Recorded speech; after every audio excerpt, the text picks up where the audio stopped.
I'd say go ahead and do the intro. All right. As previously seen, our fine adventurers were sailing across the United States, going from coast to coast, trying to find what was a body on a beach. After a short, mildly boring adventure through the skies, they practiced their own different techniques in how to better themselves, had their own dinners, lunches, and breakfasts all on their own, enjoying the trip, and finally getting some well-deserved rest. After a few brief encounters for dreams, they managed to more or less wake up unscathed and get off the ship to find that the Roman encampment, Camp Jupiter, was somewhere nearby, but they couldn't officially see it just quite yet. They dropped off their Roman compatriots and decided to then investigate the body on the beach that they had foreseen in the prophecy from the Oracle of Apollo.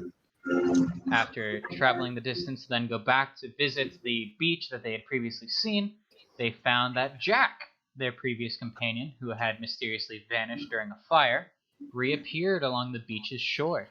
After a quick conversation with him, realizing what had happened, he had been deposited off on an island in the middle of the Pacific Ocean or Atlantic. He wasn't too sure just yet, but he does recall that he took quite a trip back here to land up on the shore, and he's currently quite unaware of how he got here, since he had his brother before, but now it's just him on the shore. We pick up our adventure with everyone boarding their ship and heading towards Hearst Castle, which was hinted at and foretold by Laura as being a place of interest and something that you could look for and try to investigate, and it might be relevant to the next portion of the prophecy. The prophecy being the story of Troy, which, if you're not familiar, Troy being the Hellenistic battle between two forces of a large castle being implored to fight one another. The great story of Achilles also transpires there. We received the next portion of the prophecy, the Battle of Troy that is to come. There's a brief description in the chat, but I will read it just in case. Troy. Cypress and poplar dot the shore. Two troops preparing to start a war. Helen starting a fight, again, just like before.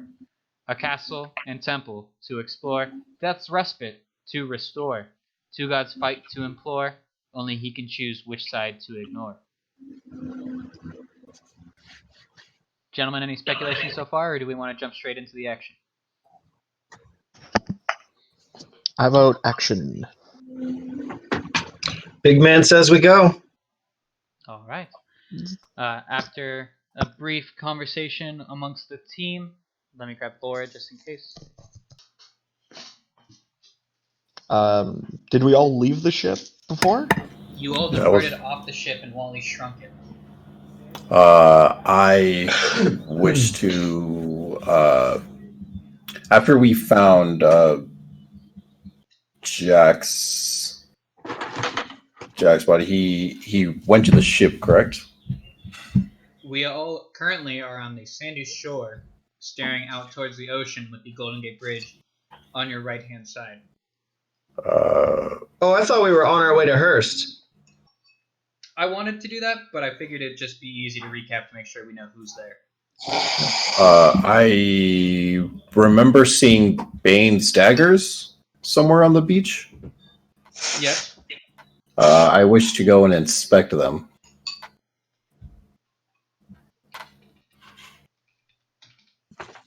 All right. You go over and inspect. There are two identical daggers of a silver metal. Do I pick them up both by the handle, and I walk over to Jack and give him his brother's daggers. Thanks. He takes them, puts them in his pack. I guess I'll hold on to them in case we find him later. Yeah, I feel like he'd much rather have you keep a hold of him. You say that as if he's dead. He's just missing, right? Yeah. I feel like he should know what happens if, I keep hold of him. What's that? I mean, are we like 5 years old here? What exactly are we with all these feathers? Well, they look to be Owl feathers. They're not Wonder Boys' eagle feathers either. All right, well, maybe he's alive somewhere. Either way, he left his. I feel like he wouldn't have done that willingly. So are you saying he's in distress? Should we go searching the shore for him? I walk back over to where I found the daggers and see if there's any other clues or indications of what could have happened to Bane. Go ahead and roll investigation. Wally, are you assisting? Yeah, I will definitely assist. Because I just saw the feathers and thought he was dead. You may roll investigation as well if you wish. That will be. Let me see. 18. 17. All right. Together with the combined effort, the two of you recognize that what previously has shown to be golden dust that was in the shore may or may not have come from Jack, and that these aren't the remnants, or at least enough golden dust to be a demigod that you're accustomed to.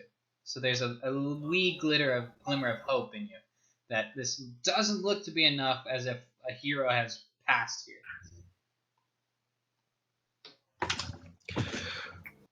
Whatever he is, it's not here. And the amount of golden dust here should say that at least he put up a fight, and whatever he was fighting lost, but this isn't enough to be his. Is his other equipment also here? In your investigation search, you did also trail along the edges of the beach looking for anything that would give an indication of where he went. You found a trail of footsteps that had golden dust inside of them, leading away from the shore towards the pavilion-like area that has the parking and other structures of the streets nearby. You see that it is heading northward from where you are. There's some tracks over here, guys. Looks to be inlaid with golden dust. If these are his, then they're bound to lead us to something. Maybe give us a clue on what happened here. How close? Well, you said there's like a parking structure and a. There is a open parking lot followed by a dining structure. There's a few restaurants near the edge of the beach that have a central plaza. And the footsteps are headed towards the plaza? Yes, that is correct. Are there visible cameras anywhere in the plaza? You do recognize that most of the food establishments would have one camera at least by the register, if not also having exterior cameras as well. From your vantage point, you can't see any of them presently, but you can feel reassured that they probably have them. You guys want to check and see if Wonder Boy's brother is hurt or needs any sort of assistance while I check and see which way he went?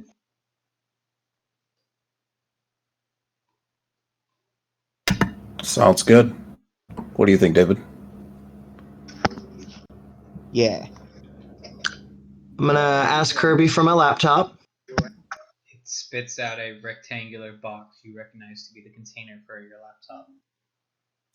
I'm going to take out my Hephaestus laptop, open it up, and search for the local Wi-Fi signal that is carrying all of those cameras and hack into it.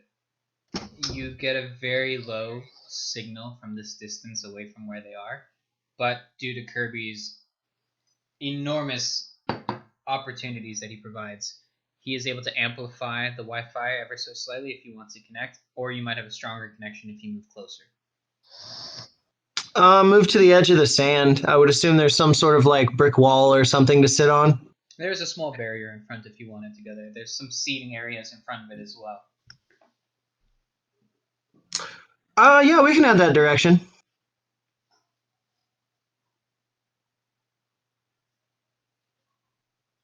Okay. So everyone makes their way. David, Laura, Jack, Shotley, and Wally. Wally taking the lead, following towards the dining area, trying to get closer to the Wi-Fi signal that is being emitted from the surrounding businesses. Wally, go ahead and make a sleight of hand check. Alrighty. Do-do-do-do. It's going to be a 17. All right. With less than a minute, you're able to quickly connect to one of the local registries to try to get inside of their Wi-Fi. It takes you, again, less than a minute to try to hack into the password. You recognize it to be the address of the building. It's a 4-digit number. What numbers are they, David? I'm going to say 1627.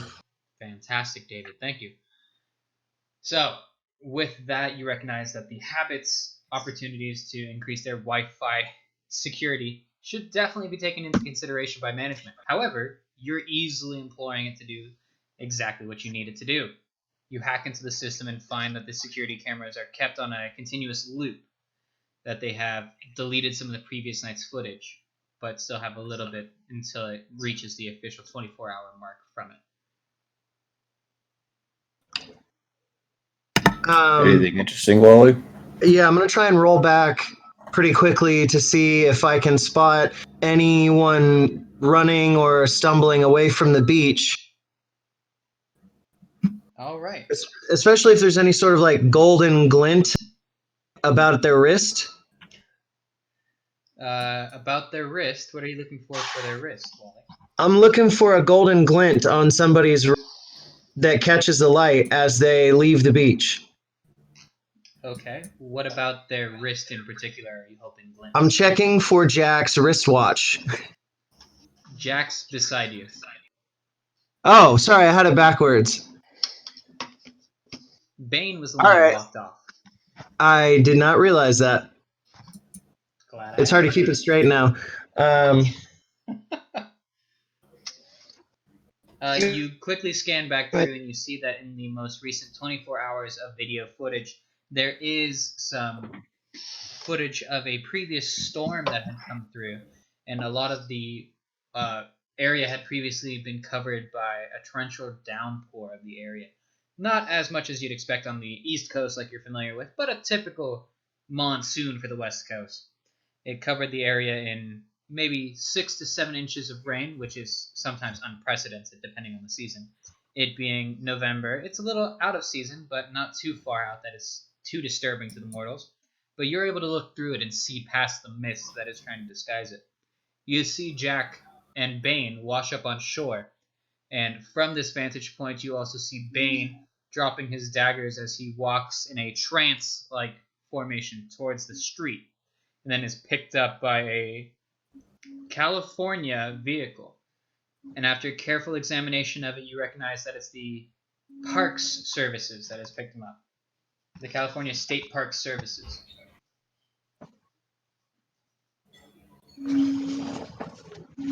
And from looking over your shoulder, Laura points out to you that she recognizes the truck, saying that it is one that she's previously seen while she was working at a national park as well. In particular, the state park of Hearst Castle.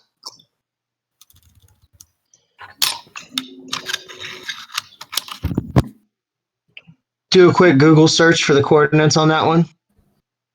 You recognize that it's a few hours journey, a little ways off of here. It's going to be, let me double check because I think it's south. Yes, so you're going to, based off Laura's direction, be heading towards the city of San Simeon.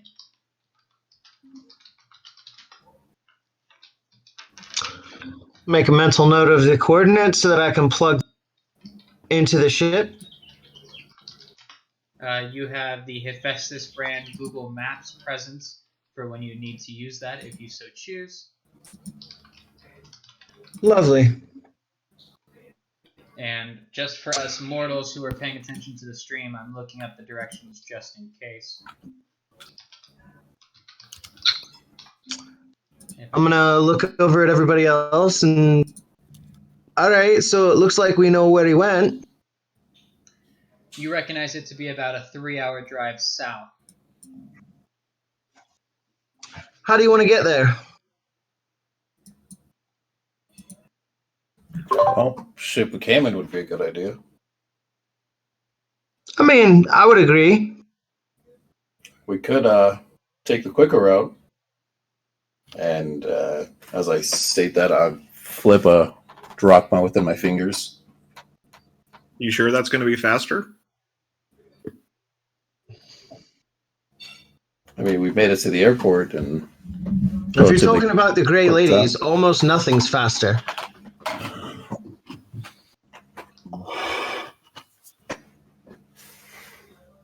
Well, gentlemen, which way do we go?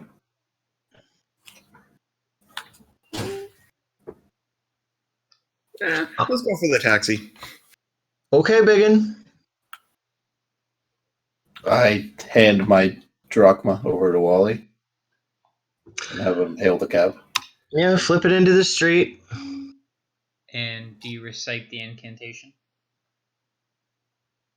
Well, there were two, so what was the other one? Phoebe, do me a solid.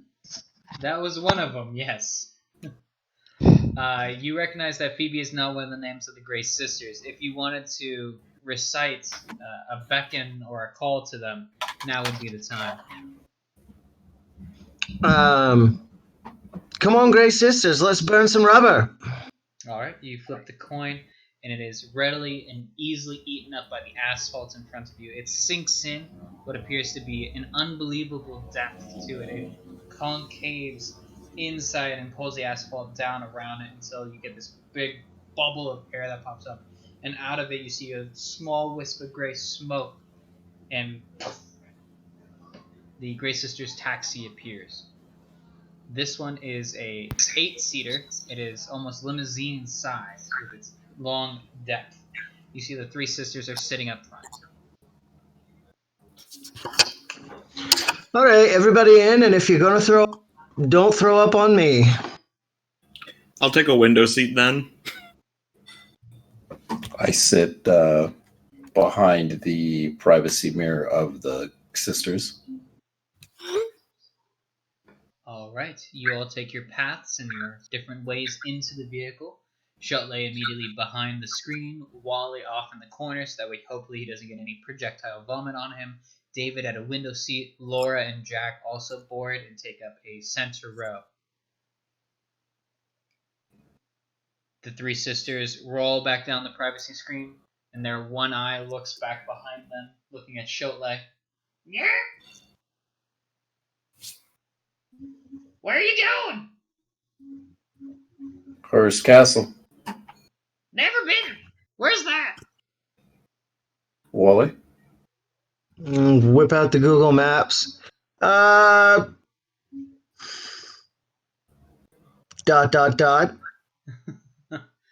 Hearst Castle is in Southern California, approximately 9 miles outside of...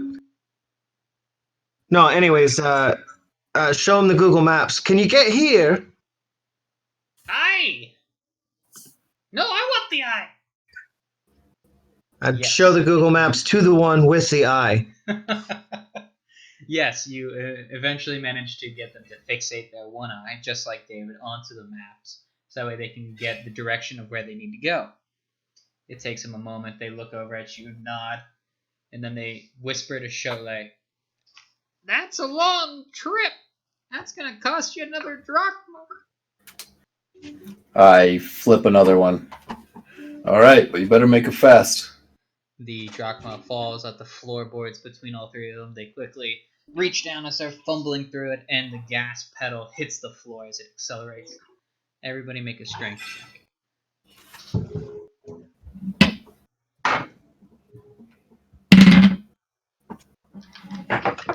Wally flies out a window.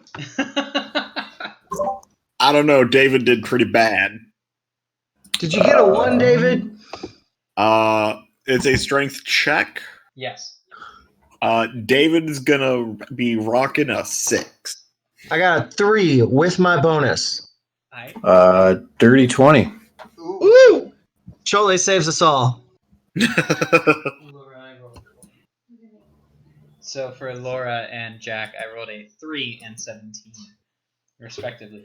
Laura, not accustomed to traveling with the Grey Sisters, also feels the sudden impact and jolts of the now 100-mile-per-hour vehicle that is also still accelerating by your grip on the seat. Jack, totally unfazed, looks dead in the eyes of Cholet, kind of looks through him for a moment and just keeps staring at the horizon as it seems to zoom past everyone. Wally, you're slid all the way to the back of the seat just next to David. David's sitting there, still clutching his bum, holding onto that seat as hard as he can so that way he doesn't fly out. What normally takes mortals close to 4 hours to do takes you less than 20 minutes to arrive at the destination. It's not an easy ride, it's not a fun ride, but you're there. You land just outside of San Simeon. The vehicle comes to a stop.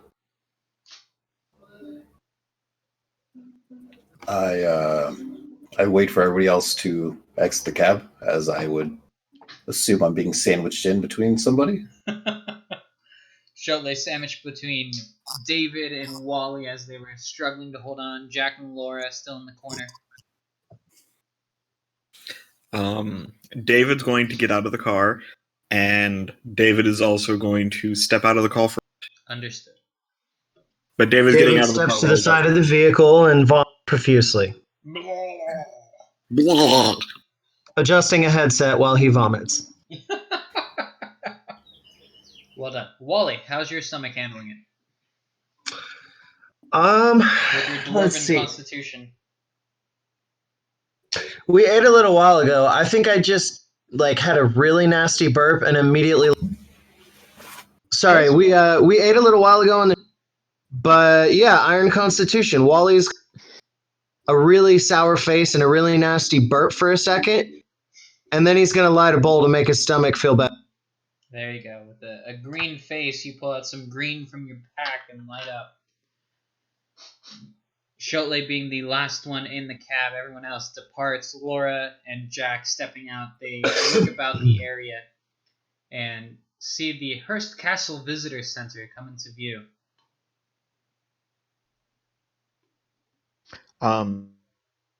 Play Constitution saving throw? Yes, please. Okay. Come on, give David a good number for one. Ooh. Constitution. Ooh, that's going to be a dirty 20 as well. All right. You luckily found a couple of hand towels while you were in there, struggling to grip onto the seats, and you ripped out some of the stuffing from the seat, and along with the towels, were managed to absorb the acid from your stomach that was starting to come up. The bile just gets entirely absorbed by the now stuffed mouth of David. Well, at least I was able to keep it in this time. You're getting better. Much better than Yep. last time. All right. Last time I didn't drive. That is true. So you approach the edge of the parking lot. Cholet, you're still inside the vehicle. As you depart, is there anything you do? I'll look at Laura and say, where do they usually park? Where do they park the trucks? Laura tells you that they normally park the trucks in the back by the polar bear cages. Polar bears. Then I guess that's where we start. Polar bears! I exit out the limo and tap the roof to let them know that we're all out, and I follow the rest of the party. As quickly as they arrive, they depart in but a puff of smoke, and you hear cackling in the distance as they leave. You have arrived at Hearst Castle, one of the majesties of the California State Parks, trademark. They are currently celebrating their 100 years anniversary, and Laura inspects the grounds, having a bit of nostalgia looking about. It's been a while since she's been back, but definitely still remembers the layout and points out some of the keen points of interest nearby at the parking lot structure. She continues through and starts to give you almost a fully narrated tour guide of the area as you're progressing. You gentlemen looking for anything or doing anything? I check to see if there's been any movement with the. I asked Wally what kind of a truck was what we're supposed to be looking for here at Hearst. I still have my laptop out, so I bring up the footage and point to the truck that we're looking for and the license plate and tell everybody look for these. Look for Look what? for these numbers. Does David, David roll an know those intelligence numbers? check. Does David know these numbers? You I know look your at David and I alphanumeric. say, "Smell for Bane." Well, I hate to break it to you, but I rolled a 4. You're familiar with trucks. You like the shape of them. They're pretty. They're white. They have green and orange and yellow stripes. Some of them have bears on the side of them too. And Wally points at the bear, and you're like, "Whoa, that's a bear!" And then he points at the license plate, looks at you, recognizes that you're not understanding what he's asking of you, and then Wally mentions the smell for Bane. Oh yeah, he smells like bird and lightning. That's Jack. That's true. Try smelling for dead things and Astroglide. Ooh. Someone's been holding a lot of hands. Laura rolls her eyes at you and points off towards the visitor center. She gestures and says, "There's a lot of mortals at the front over here that are blocking the main entrance. The typical method that the grounds crew are able to get in through, they use some of the side roads. If you look at the stream, I'm currently pointing at some of the alternative routes that are also utilized by the trucks and by the buses that take the tour." Okay, so I look at Laura and I ask her, is there a way for us to get in without any seeing us so that we can check for the vehicle? Oh, is the car inside the building? Laura looks to you and says, "We could charter our own bus, go in with the mortals, and just take the ride up. We could also just drive up ourselves if we really want, charter our own truck."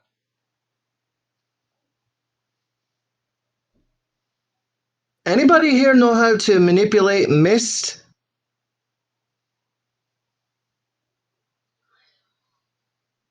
Laura shrugs and questions herself internally for a moment, looking off in the distance, whispering to herself, "Do I know?" She shrugs, looks back at you. "I have no clue."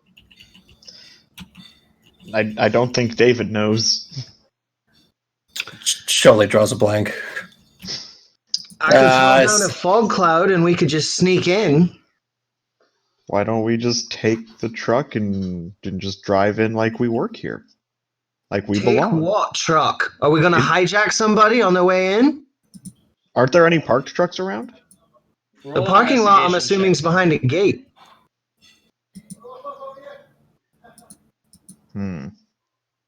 If it's behind a gate, that don't work. Go ahead and roll an investigation check, David. Me? David, yes. Oh, so many intelligence checks. I'll So many let you negative impulsion numbers. check if you wish. Uh, 22. I got a 2. Lots of twos, guys. Good job. Deuce is wild. You looking over each other. David, you're a little perturbed by the amount of trees that are nearby. So much greenery is a little disturbing. The area seems overgrown in spots, and you recognize that some of the bodies of water are stagnant, and you get a faint whiff of mossy, dank air. And then you realize it's Wally as you look down and see him toking from his pipe. Wally, you look around, and knowing the ins and outs of most buildings that you're familiar with for maintenance purposes, you recognize that the visitor center does have a large mess hall area inside of it, as Laura had initially told you about. You recognize that they do have delivery services going in and out of there almost all day long. Not them being the same as the state parks, but it is a method to gain access to that area and get through to see where those trucks are then going northbound on the Hearst Castle Road. Okay, so the visitor center is the front door the only one we can access? If you look at the map I'm currently showing on Google Maps, There is the main Hearst Center entrance. There are also alternative entrances off to the southeast side and southwest side as well. Those are employee entrances, and there are fences that block off the remainder of the road leading northbound out of the area. Is everyone able to see the stream? I can see the stream. It's not necessarily easy to make out this particular photo. Totally fine. I'm trying to do my best for you guys, so hopefully we can all look at the same thing and think about what's going on together. Of course. Where are we? Can you point your mouse at it? Sure. You have recently been dropped off in the parking area. You're standing somewhere over here, close to the dirt lot section off to the side here. The Gray Sisters dropped you off, you disembarked, and they took off like a bullet. So you're taking this in as you're looking out. Laura's pointing off to the side area where the deliveries come in towards the theater and towards the visitor center. She points out the main entrance to the visitor center and the alternative other employee entrance and when the buses take off from on this side.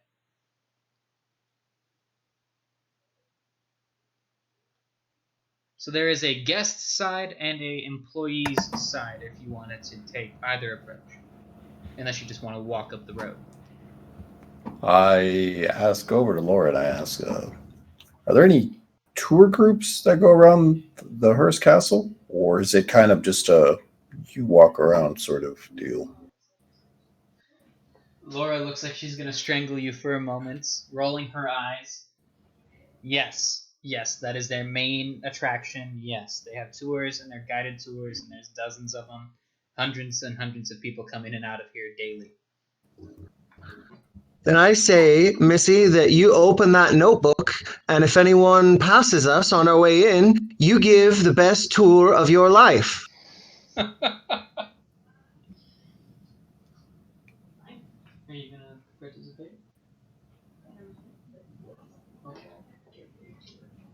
Laura will be participating in but a moment. She'll happily oblige. Fantastic. I mean, I'm basically just saying we're going to walk in like we own the place. If anybody looks our direction, she's going to immediately start spouting facts. Laura nods to you, easy peasy. And she reaches into her pack and finds that she still has her previous gear and equipment, and including her name tag as well, for when she worked here. You notice that it's a little outdated, a little dusty, but serviceable for the moment. You might have mentioned that this was home for you. She says, loudly into the microphone. Oh, come on. I did work here for a couple of years. Okay. I mean, an hour ago when we were in Northern California and everyone was going, Hearst Castle, what's that? You could maybe have... I talked to David about it.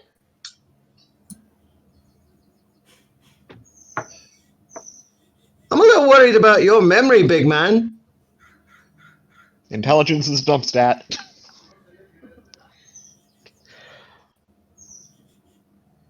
But yeah, she did tell me that she worked here, and she told me there was some cool Greek and Roman stuff in there. Okay, so Laura, you're from here. Why would they bring him here? Where would they take him once they got him here?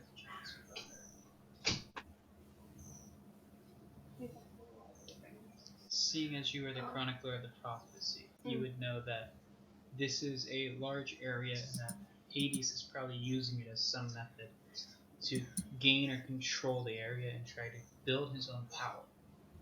Helen, also starting with an H, might be instigating a fight here as well.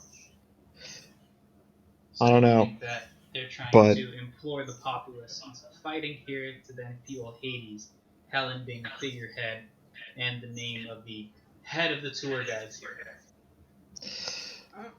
I don't know, Wally, but if the movies taught me anything, it's there's a secret underground lab. There's always a secret underground lab.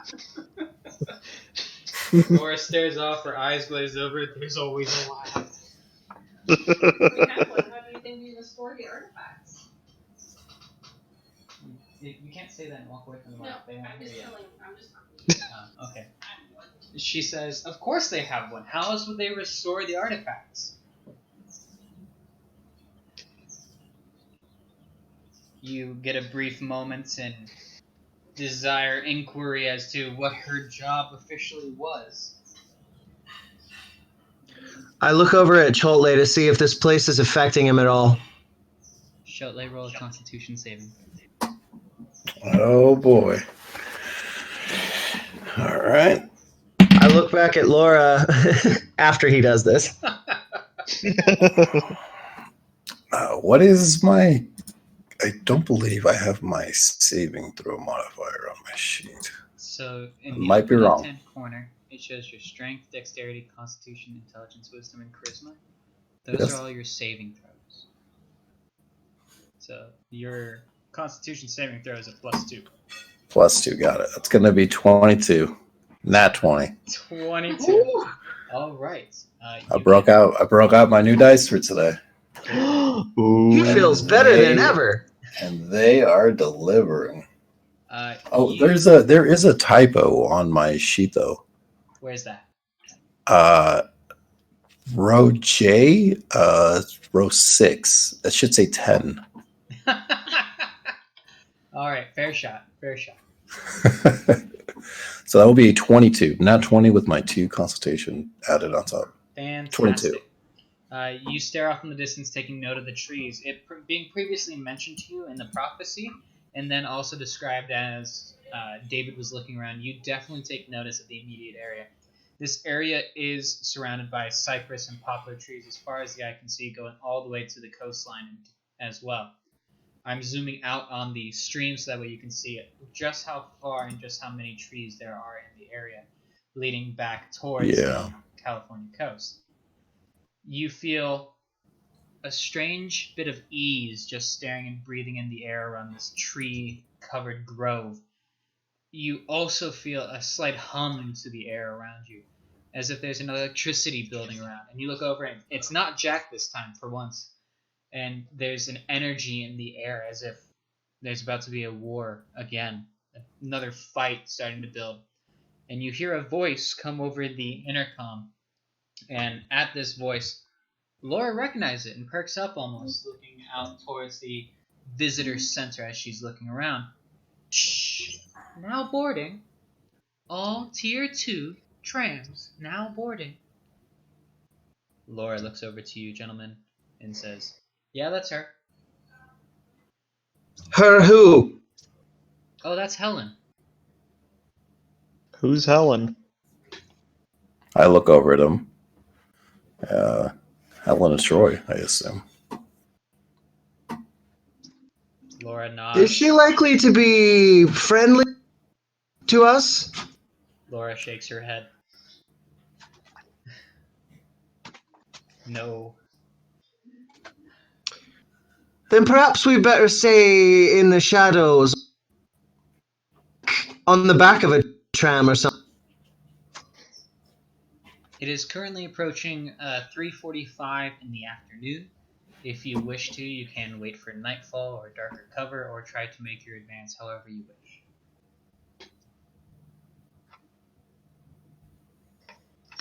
I don't know. Should we wait till it gets darker? I mean, I know I'm not the sneakiest guy, but do you really think I could sneak into a tour group?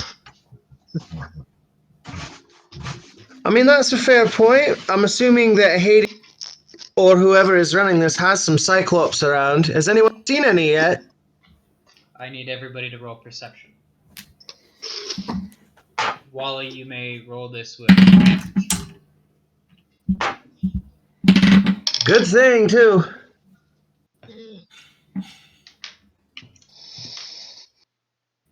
Where's my P? That's going to be a 19. All right. Mine's going to be an 11. Likewise. My first one was a 12. Whew.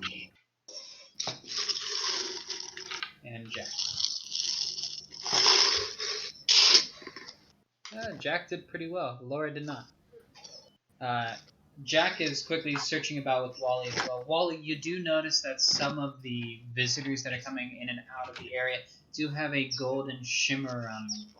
Cholet and David are looking about and seeing that the majority of staff on hand do also have this golden aura and glow around them, but very few of them seem to be taking note or noticing anything out of the ordinary. It is only Wally's keen eyes and distinction that points out that some of the main guards, the security officers that are standing near the main entrance to the visitor center, are Cyclopses. They themselves have large state hats pulled down over their eyebrows to cover their one big eye to make it look and hopefully deceive the mortals into thinking that they have two beneath the hat. See, there you go, Biggin. There's a couple working right over there. I say we walk in like we own the place and find somewhere quiet to hide until the humans are gone.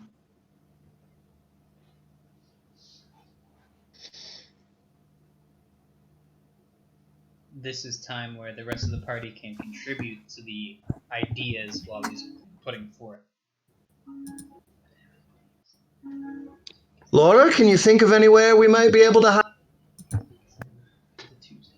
Tuesday. Well, tours don't stop until 6 o'clock today. So if you wanted to hide somewhere, it would be for 3 hours. And the only places that guests are not allowed to go are the bathrooms.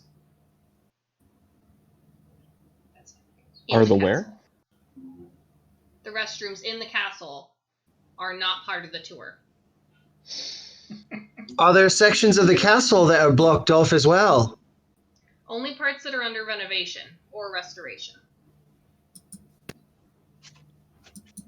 Well then, as much as I'm sure we're all opposed to the idea of ruining a... I would say Laura takes us on a tour for a couple hours, and then when they're kicking us out, she can take us into the castle, and we'll find a place to hide. I can give a 2-hour tour. What if it's going to be a 3-hour tour? I'll let you guys hang out at the pools for an hour. I'm down. Wally notices that the Gilligan's Island reference goes over all the kids' heads, and he cries. Yes, 3-hour tour. Oh, no, Gilligan's Island? Never mind. Laura gets it. Which makes Wally smile. Well, There's hope for this kid after all. well, with that, we begin our guided tour of Hearst Castle. Okay, before Kate starts this awesome, I gotta grab some water real quick. 30 seconds. All right. So for this portion, it's going to be a lot of Laura, and Cholet and Wally are able to assist as well, seeing as they are rogues and natively have their own stealthy and bluff capabilities to help with her persuasion and performance of trying to sneak you guys through. So, let's take it over to... Let's start with Cholet. Cholet, how are you able to contribute to trying to get through this large crowd of mortals and sneak your way onto a bus? Or do you procure tickets?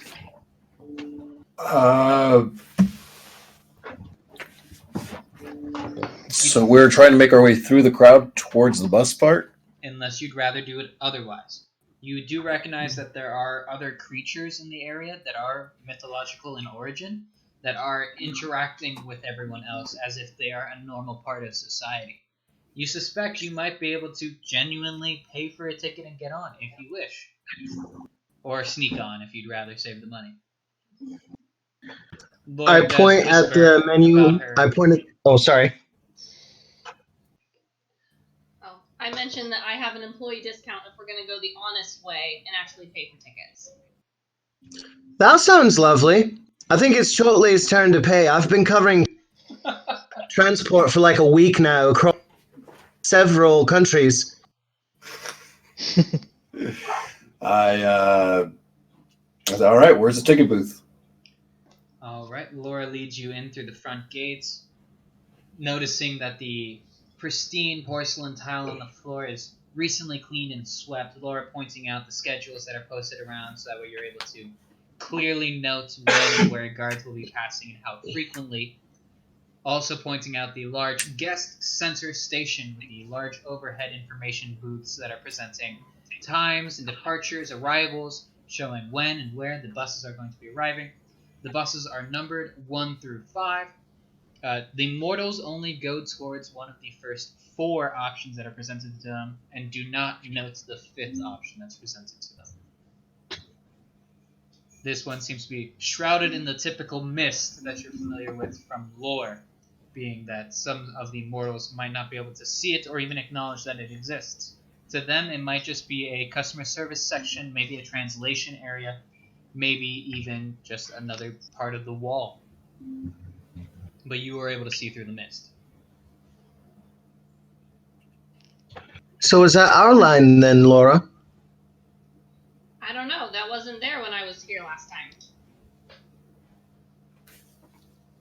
So you're saying the demi-human route is new? Yeah, I mean, usually I just drive up my own personal car because I work at the castle site.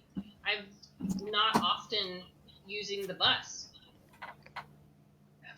Never, actually.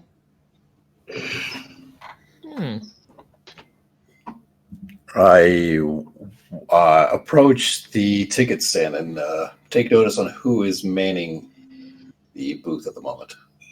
All right, you approach and you notice that this person behind the front counter is much, much larger behind the glass than a normal human. Which glass do you approach? 1 through 5. What do you choose?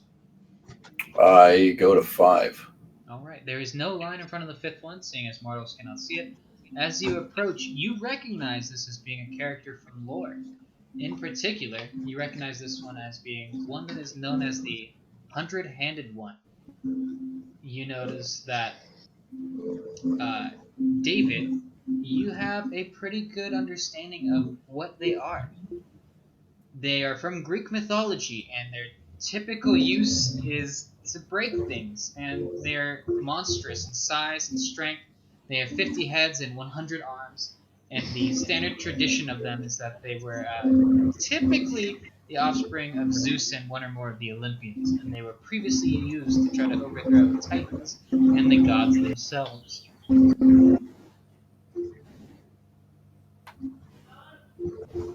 He notices your arrival, looks at you, and barely even blinks. Takes note of the number of companions that are with you, and just stares at Cholet. I mosey over and lean on one elbow. So, give me 1 second. While this is going on, Wally, why don't you roll a perception check? A what? A perception check, please. Straight 20, sir. Plus my 23. Fantastic. As you're looking about, you notice that Laura's demeanor changes ever so slightly. She was pretty chipper and happy earlier. Now she's kind of getting a more sober look to her. She's looking about, recognizing some of the faces of the patrons that are coming by, being previous supporters of the arts and the museum. Some of the people being her former co-workers that she recognizes and calls over to by name. But at some of the others, you recognize she's ducking and trying to remain out of view from some of the monsters and other demigods that are present.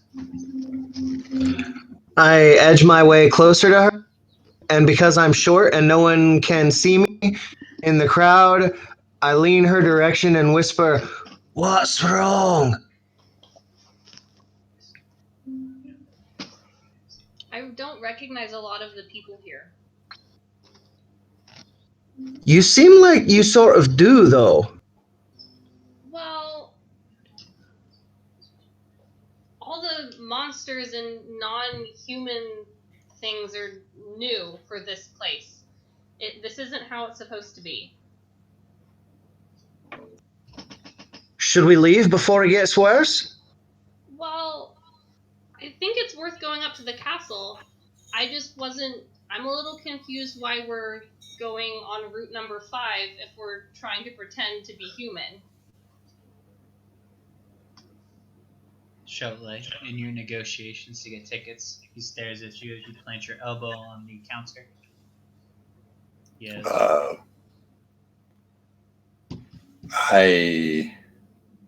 Do I hear this conversation behind me? You do. As I ask, so where's the demi bathroom? He lifts one of his 100 hands. 50 of them point over to the right-hand side, near the entrance that you passed. The men's are on the right, sir. I, behind my back, give a quick hand sign to Wally to have them move. As in kind of go that way. Kind of like a finger gun, like going off. Alright, you attempt to convey to Wally using your thieves' cant and sign language. Pointing off to the other side that is not immediately in view of the window. I look over, see that it's a bathroom, and thieves can't sign language back to him. I'm good, thanks. I say thanks, Chief, and then I make my way to where I was pointing, motioning underneath the glass panel where you can't see, like, come on, as into like the whole party. I look from him to Laura to him to Laura to him to Laura, and then just stand there. I'm not going in the boys' bathroom. Exactly. I don't know. Do we really want to go into the bathroom altogether again? Last time that happened, more people came out. I wait outside the bathroom towards the entrance of the visitor center. How is this so hard for you guys? I don't think. Yeah, I wander over towards Cholet. Decided to hold it, did we? No, but I heard your little conversation, and you're right. Let's just. I'll go get tickets from line 1. Dies in the corner. I get in line, attempting to avoid the view of the 100 hands ticket salesman from booth 5. All right, I will let you and Wally together make a group stealth check for everyone. I am tiny. Hence why you're leading. That is an 18 with the bonus. Ooh. That means I rolled an 8. That'll be a 22 bonus. All right, under Cholet's careful guise of being the classic Japanese tourists that he tries to fake being on occasion, he gestures about pointing at things in English and mumbling under his breath fake Japanese as he's going about. Do you see the menu, Daru? It's clearly meant to blend into the area and is doing a very effective job. Wally, you noticing that he's not even looking over at you anymore, recognize that stealth might not be the best option, and you quickly take a spot cutting in front of other people in line without them even knowing. I wave Cholet over so that I can make sure he's not going to weasel out of pain. I walk over to the counter and take notice on who's manning the counter for line 1. This one appears to be a tall, red-headed woman that you do not recognize. She's very congenial. She's definitely smiling and very chipper in her demeanor. Her name tag says Flora. So glad you said we don't recognize her. It's like she Hi, picks Flora. up a gun the size of a pillar. Hi, Flora. How are you doing today? I'm well. How are you? Doing good. Can't complain yet, but hey, the day's still short, you know? So is he. What can I do for you? I'm just here to get some tickets. So, brought the little shindig together with the old classmates, and we're trying to get a little eyes over here at Hearst Castle. Well, that's cool. We're currently running a special. We have a 5 for 3 discount. Ooh. Yeah, you pay for 5 tickets and you only pay for 3 more later. 5 for 3. See, well, And how that's a many game. are we, David? David got lost with the numbers. He's gonna go look at the flowers. You see she's clearly smiling at Cholet, trying to work her charm.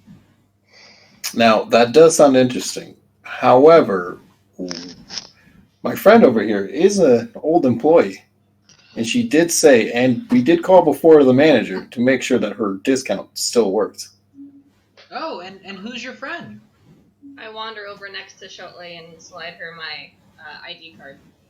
She takes it and looks at it, swipes it through her machine, and hands it back to Laura. Oh, you've never brought any friends or family by before? Well, this is cool. You've got tons of tickets built up. You guys can get in for free today if you want. Cool. Nice. Sweet. Why is it only free when he's paying? It's that Cholet swagger.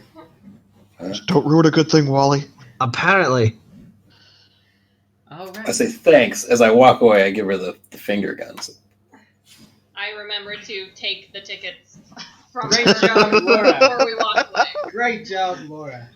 Thank you, Laura.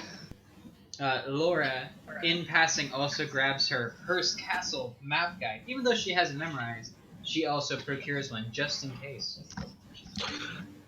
Did she take back her employee ID? Yeah, she passed it. Yes, it was passed back to her. She takes it as well, planting it on her chest where it previously was, dangling from her necklace that's there. Ah. What does your lanyard look like, Laura? I guess it's just a Hearst Castle gift shop lanyard with the Hearst Castle on it. It says it repeating Hearst Castle, Hearst Castle, Hearst Castle. Like a book, how it says on every page the title of the book, in case you forgot what book you were reading. So I clip my ID to it and put the tickets in my bag. Do you wish to read any of the assorted options that are available for the tours for the guys? I just figured maybe the grand rooms. Oh, you want to do the grand room? Yeah. Okay. Well, this is where it comes in handy that your dungeon master and wife actually went here and took tons of pictures. That just Just me. just you. Uh, During our honeymoon. Yes. Yes. Don't judge me. Too busy planning D&D campaigns. Well, David consents judgment. with that in mind, you're able to procure the next tickets for the bus ride that's coming about. The next bus leaves at 4:15. It has taken you a whopping 5 minutes to procure these tickets with the excellent stealth rolls by Wally and Cholet. You have 25 minutes until your tram departs. The tram itself is a slight walk northward through the area into the combined halls that are over there and the dining area that is just through here. There's also an outside eatery pavilion with similar to telescopic features. They have binoculars that you can pay to use if you wish, if there's anything you wanted to look at before you go, or you can go ahead and wait in the tram area as Laura indicates.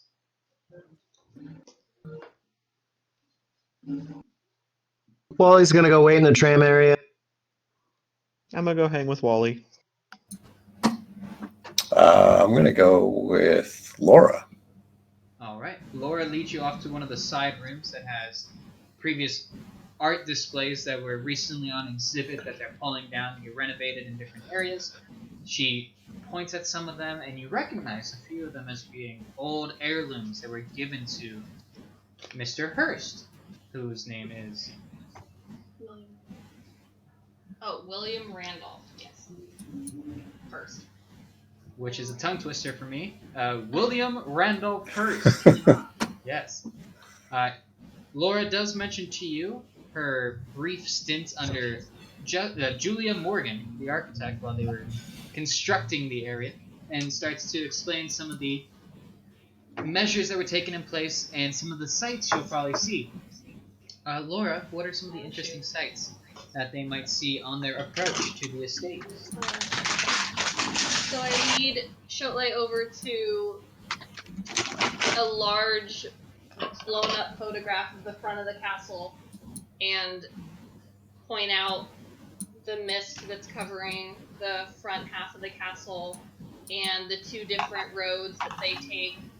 And I point to a couple blurs at the bottom and explain that Mr. Hearst kept wild animals, including zebras, polar bears, and cows, some of which still roam the the premises. Yeah. Interesting. Any exotic, more dangerous creatures we should be worried about? Not that I know of, just the zebras. Shotley quickly recalls his 85th tattoo line during a safari in Zimbabwe. Yes. You yes, the previously had polar similar bears. encounters. I'm gonna see if my photos are on here somewhere. See if they've been uploaded. Are we really saying Shotley ran into in Zimbabwe? Yeah, that can be canon. It doesn't matter. He's Yeah. died Wait, 100,000 times already. His Wait, this 85th show- death was to a feral group of zebras during a safari trip in Zimbabwe. Oh, Love were they it. cannibal zebras? All zebras are cannibal. Yeah, they all eat man flesh. But Shotley's a legend, not a man. Same basic difference to them. They They're eat like- him Man, because the he myth. runs. The man, the myth, It the all legend. tastes like something between fish and chicken. They're eating him. This tastes a Fish, little bit shit. different, like he's respawned a few times. I He's think a this one's little blue chewy. flavored. Kind of gamey. A little bit blue flavored. I like the red flavored ones better. Yep. Oh man, I have some sick photos for you guys that I'd love to be sharing as we go.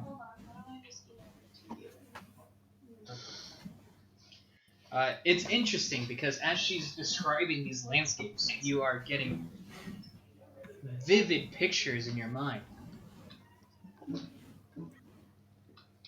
As she's describing areas that she's previously worked, places of interest, things that stand out that maybe the mortals might not recognize as being divine intervention or godly creations. I have no.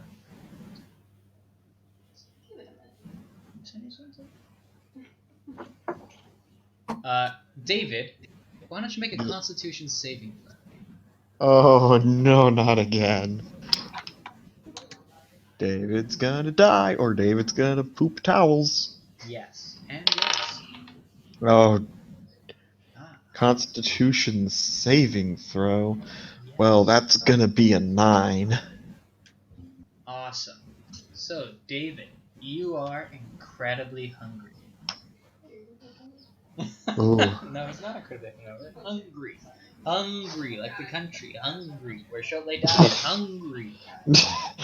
Ah, yes, the 47th death. Yes. So, So David is hungry. yeah. Are there any vending machines? Are there any towels nearby?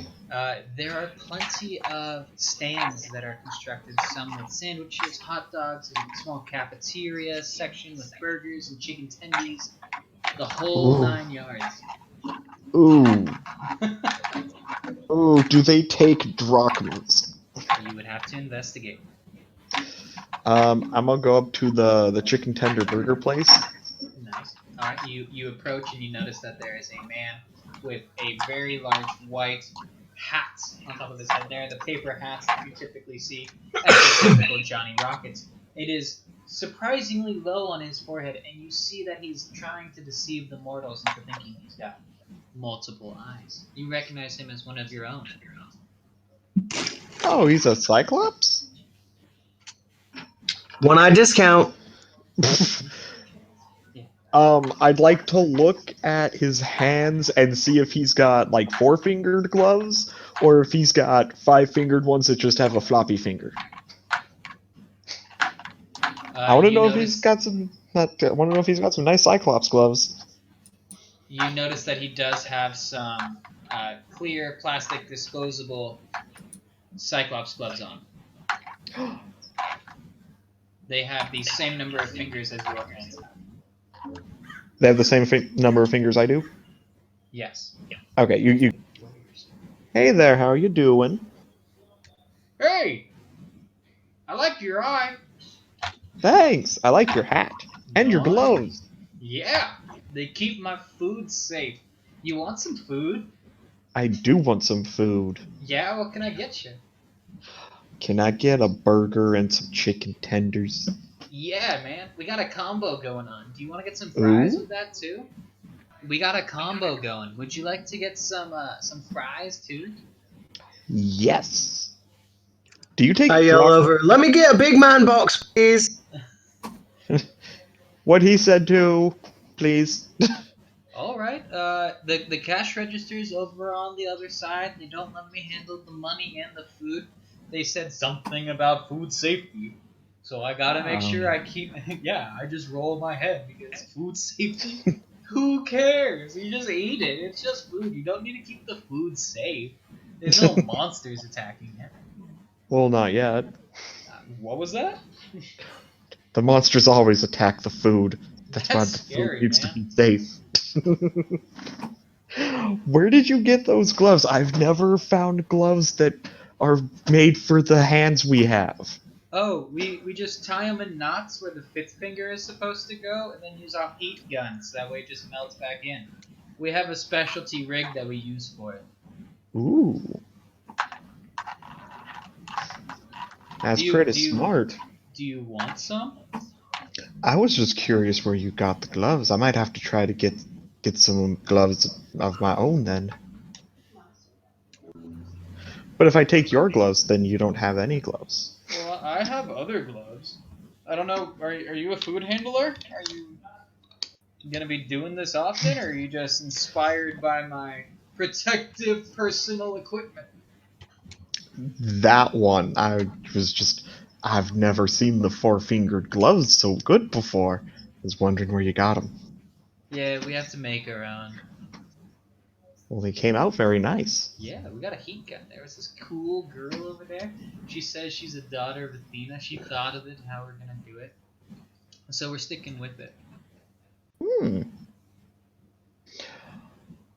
Well, here's your box. It's got some tendies. It's got a cheeseburger in there too. I forgot if you said a regular or a cheeseburger. But the cheese is on me. If I made a mistake, it's all yours. And for you, big man, I got you extra chicken tendies.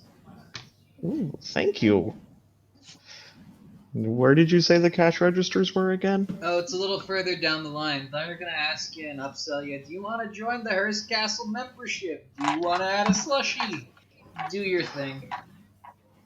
What happens if I join? Well, if you join, the slushie today is free, and all you have to do is pay 9 installments of $55.55, and you can come visit Hearst Castle for free all year long, as long as you still pay your membership. I mean, we're from far away. I don't know how much we'd get out west, but if we come out here more frequently, that might be something we need to look at. Did you mean out east? Because we're kind of the West Coast, dude.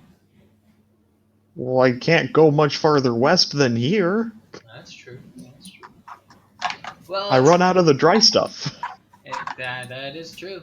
There's more dry stuff on the other side. That's just a long Yeah, way. but that is really far away. Well, it's been my pleasure serving you today, dude.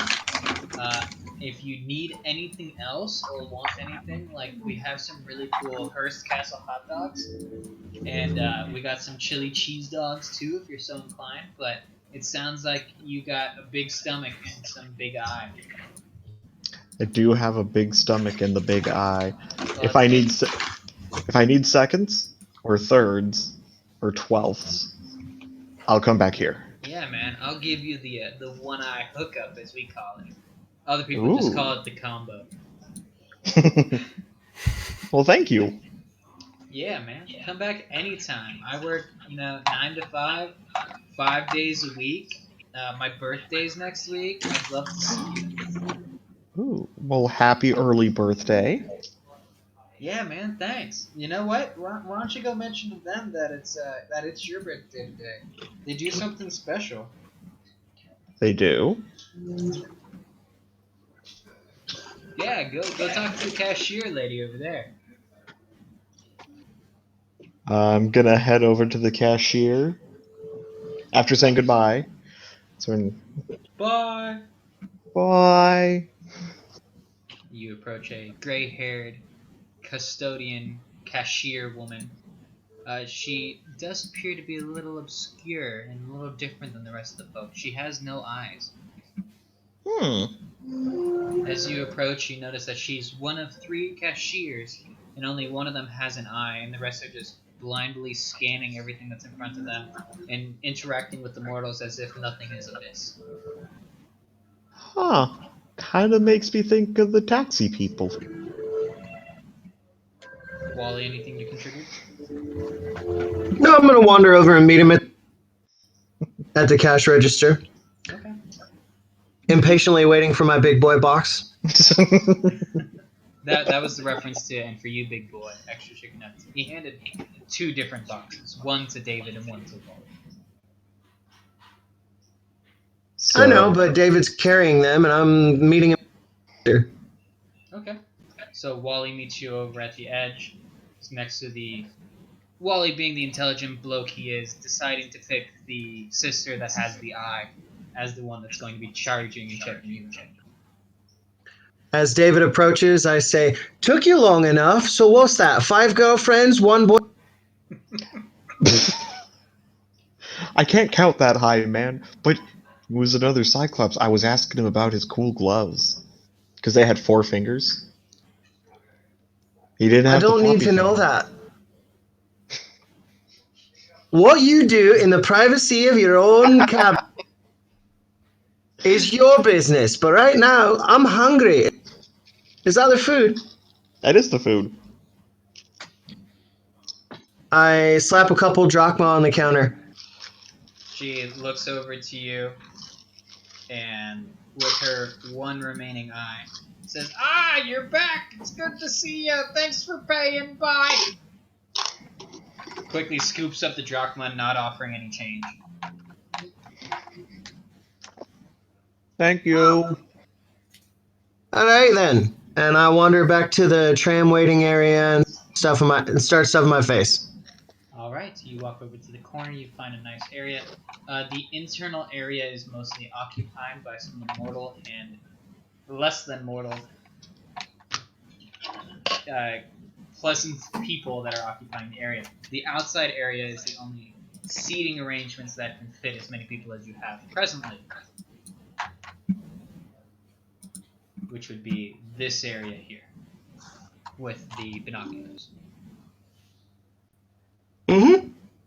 After waiting in line for the 5 minutes that it took you to get your food and the 5 minutes to stuff it, you recognize that the time is approximately 4:15, just shy of your 4:20 and 4:35 minute departure times. Cholet, go ahead and roll perception.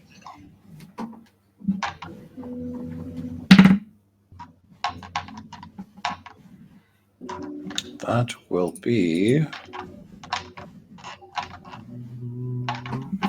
14 total. All right. Off in the distance, it's a little hard to make out some of the structures in some of the area, but you notice that some of the statues that are up there look familiar, and some of them appear to be moving, and it's a little hard to see it from your vantage point,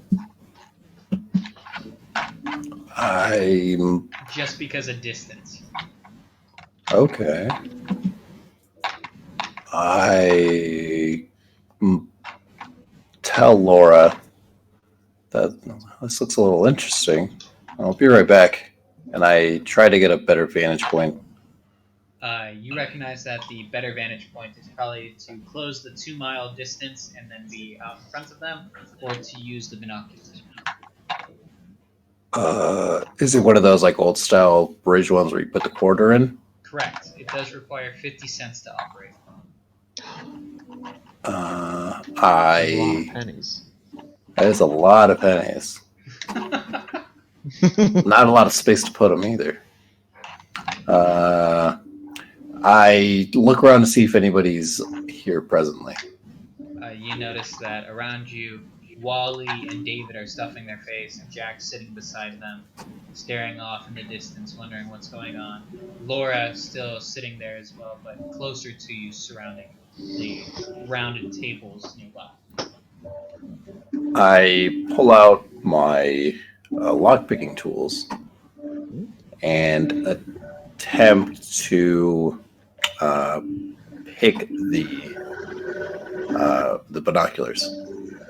All right, go ahead and roll sleight of hand. Make sure you add your proficiency bonus as well. I will.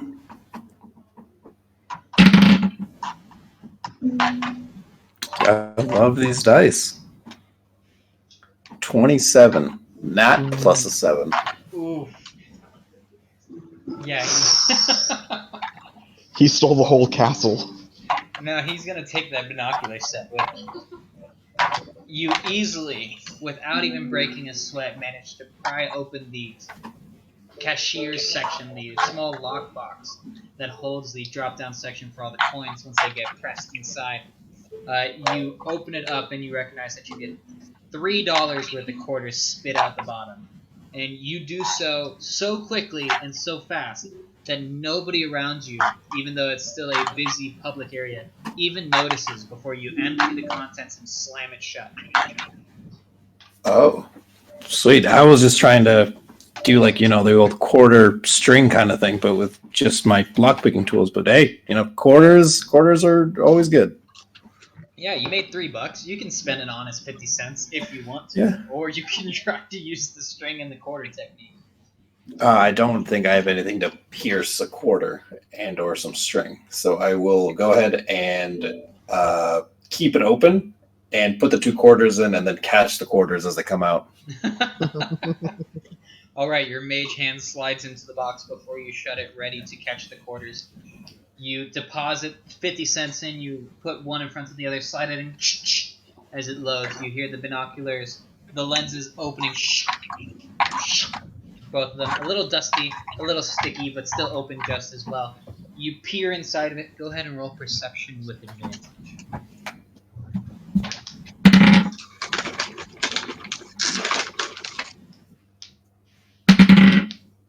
I think I just wore out my dice. So that will be 10. All right. With advantage, you rolled a 10. Yep. Nice. All right. Well done. You take the time to look about, and off to the side, you notice that there's quite a few bits of statues and topiary in the area. The only thing that sticks out more than the rest of the greenery in the area is what I'm currently showing on screen. There is a tall golden statue upon a fountain. It is a 2-tiered fountain. At the top, you're unable to see the base-like area. That's where you guys. So right about where my mouse is, about mid-photo on the left-hand side along the border, that is approximately where you guys are, just past the edge of this trail that goes along this hillside. You would be further down and a little more westward from where this photo was taken, just to give you perspective. Wait, I'm sorry. All I see is a picture of a statue. Correct.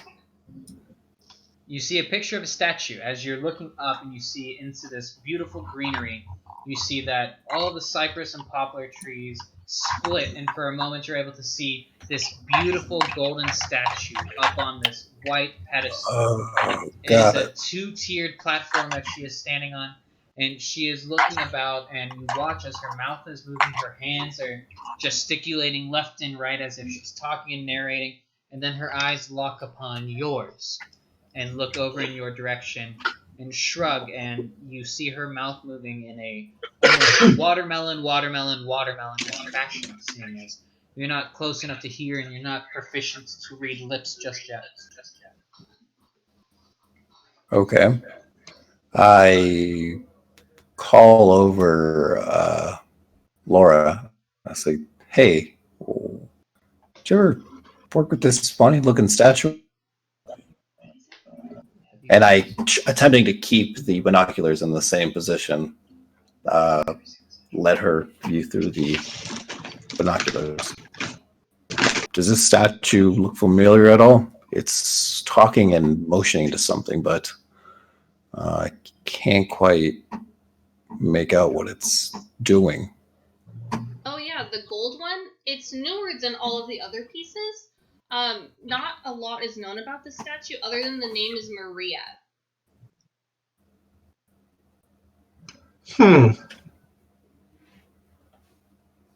All right. I look through the base and attempt to see if anything looks familiar on the statue base. You continue looking about and you recognize the architecture to be Greek in origin. The classic pillar-like structure is very familiar to you, and especially spending so much time at Camp Half-Blood, the aesthetic is quite obvious for you to spot. It's very easy to find.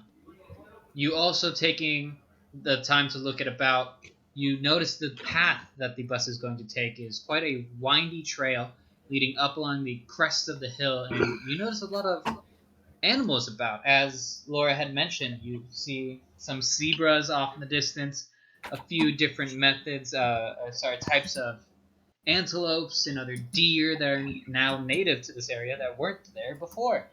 You even suspect, based off of Laura's description, that you may or may not be able to find some lions or tigers up there too. Maybe a bear. Oh my. Oh my. Oof. Or maybe just David's hands. It's hard to tell. He's kind of still stuffing his face with as much chicken tendies as he can. Nom nom nom, Chimkin. I must. Well, everybody ready to go? And I look back to the eating duo of Wally and David. I finish my big boy, stuff it in a trash can, and get on the tram. All right. As you finish tossing your trash into the area, now boarding trams 3 through 5. Now boarding 3 through 5. Hey Laura, what train ticket do we have? I grab my tickets out of my bag. Tram 3. Perfect. All right. All right. Looks like we're 3 guys. I finish eating, throw my trash away, and I follow everyone to the number 3. All right. David, you recognize this number. It is one of the few you can count to. And you easily spot it over the rest of them with the big, large numerals on the wall. It's a big number 3. You're able to see it since you're a head taller than the rest of the party around you. And Laura nimbly ducks in between, weaving her way to the front of the line, sowing seeds of discourse as she's going through, flashing her badge, trying to make it seem that, yes, I work here. Yes, I'm more important. I'm going first. As she weaves her way to the front with you. You all easily board onto the front. Shotley and Wally, go ahead and roll investigation.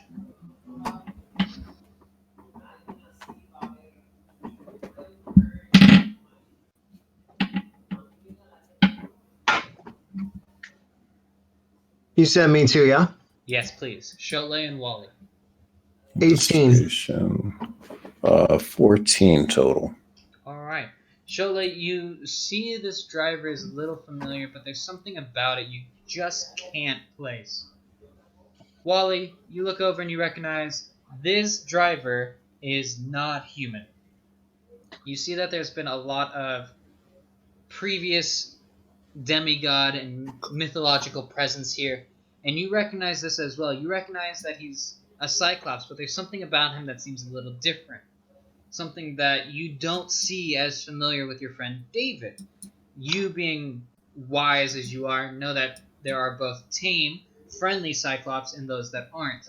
You recognize this as being one of the either most very recently tamed Cyclopses that are trying to be part and integrate themselves into society, or one of them that has been clearly planted here as a ruse.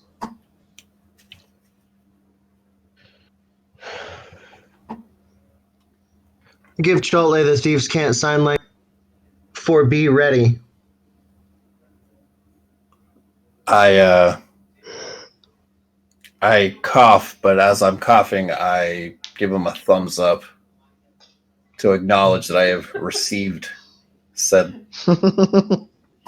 Man, I really wish you could see how Laura did that as well. She, not being proficient with Thieves' Cant, just blatantly, loudly looks at you both and coughs and gives a thumbs up. Well done. All right. Does everybody board? As I'm boarding, I asked Laura, "What seats do we have?" There's not assigned seats. It's like a school bus. You sit where you can. I immediately Always let gonna be in the this. back. I immediately go to the back. All right. I follow them. They are 2 seats per side. There's a central aisle going back, and there are 10 rows, not counting the driver. You notice that other than the 5 of you, it is entirely empty as the driver then reaches over to the center console, lifts and pulls back the lever, shutting the front doors, and he looks over through the large rearview mirror at the front of his battle station, looking back and smiling at the few demigods behind him. As I make my way down, do I give him a quick up down look to see if anything other than him being a Cyclops is out of the ordinary? Name tag, maybe some weapons that he might have or anything. As you give your appraisal looking over this Cyclops, you notice that he is quite muscular and definitely one of the biggest Cyclopses you've ever seen. There have been a few out and about in the promenade area that you've previously been walking through, the food court, the central guards. A lot of the hands that were around the court were all Cyclopses. So this one shouldn't be any out of the ordinary, other than your initial premise of maybe something's not right about this guy. There's something that puts you off, and there's a little bit of it that puts you on edge. As the door shuts, you listen as an announcement comes over the radio, and it's not from the Cyclops guy in front of you. It is a pre-recording. In 1919, newspaper publisher William Randolph Hearst hired San Francisco architect Julia Morgan to build a hilltop house on what he called his ranch at San Simeon. Their collaboration on the project lasted from 1919 to 1947. Morgan designed this Mediterranean revival estate and filled it with art and antiques from Hearst's vast collection. Hearst formally named the estate. Let's say that. La Cuesta Encantada. There you go. The Enchanted Hill. Today, Hearst Castle is a California state park, which for more than 50 years has shared the castle's story with millions of visitors. California State Park welcomes you to explore the beauty and history of this enchanted place. Fantastic job. Thank you. That's a small round of applause from the Dungeon Master. On the eastern side of the bus, you notice that there's a small clearing behind some trees. The announcer points off to the side, stating that this used to be the guest housing area and for the ranching of the area. Typically held off for only the most reserved members of the household. And if you were lucky, he'd let you stay there versus staying in some of the more grand areas. This was for typically just the immediate family that were visiting. As you're passing by, you notice that as it's mentioning the ranching and heads of steer, the different statistics that are known about the Hearst Castle estate, you look about and you recognize that there are some red cattle there as well. Is anybody familiar with red cattle? I lean towards Laura. Have those always been here? I look over at David. Remember when we were in Chicago and that you weren't supposed to eat? Yeah, I remember the meat that I wasn't supposed to eat. Is that the That's where it comes from. is that the meat I'm starting to get before the it's the feeling we meat? shouldn't be here. I mean, as long as we don't mess with the moves, the There's red a lot of moves. things here that aren't supposed to be here. You continue up. If you're following along on the stream, I'm showing the areas as we're progressing, just in case you want a visual cue. On the I western mean, edge, you see that sorry. there are a dense grove of cypress and poplar trees that surround the river bed that's there. As they proceed northbound, they receive some more information. This one announcing about the Neptune Pool. This one is a male's announcer's voice. The Neptune Pool was named for the Roman god of the sea. A 17th century Italian statue of Neptune is incorporated into the temple facade and is the focal point of the pool. The temple is a composite structure that was built using a variety of materials, including Roman columns from the 1st and 4th centuries. The pool was constructed between 1924 and 1936 and is the last of 3 different pools that existed on this site. The final version is 104 feet, 32 meters for our metric friends, long and ranges in depths from 3 to 10 feet, again 1 to 3 meters for our metric friends. The Neptune pool was heated on occasion for Hearst and his guests using oil-burning heaters. While the pool is no longer heated, it is still filtered using a sand filtration system. As you reach a roundabout and bend, as you twist towards the eastern edge, I'm going to pull up some pictures for you to see of our area. This is a current picture of the bus that you're in, if you're so inclined.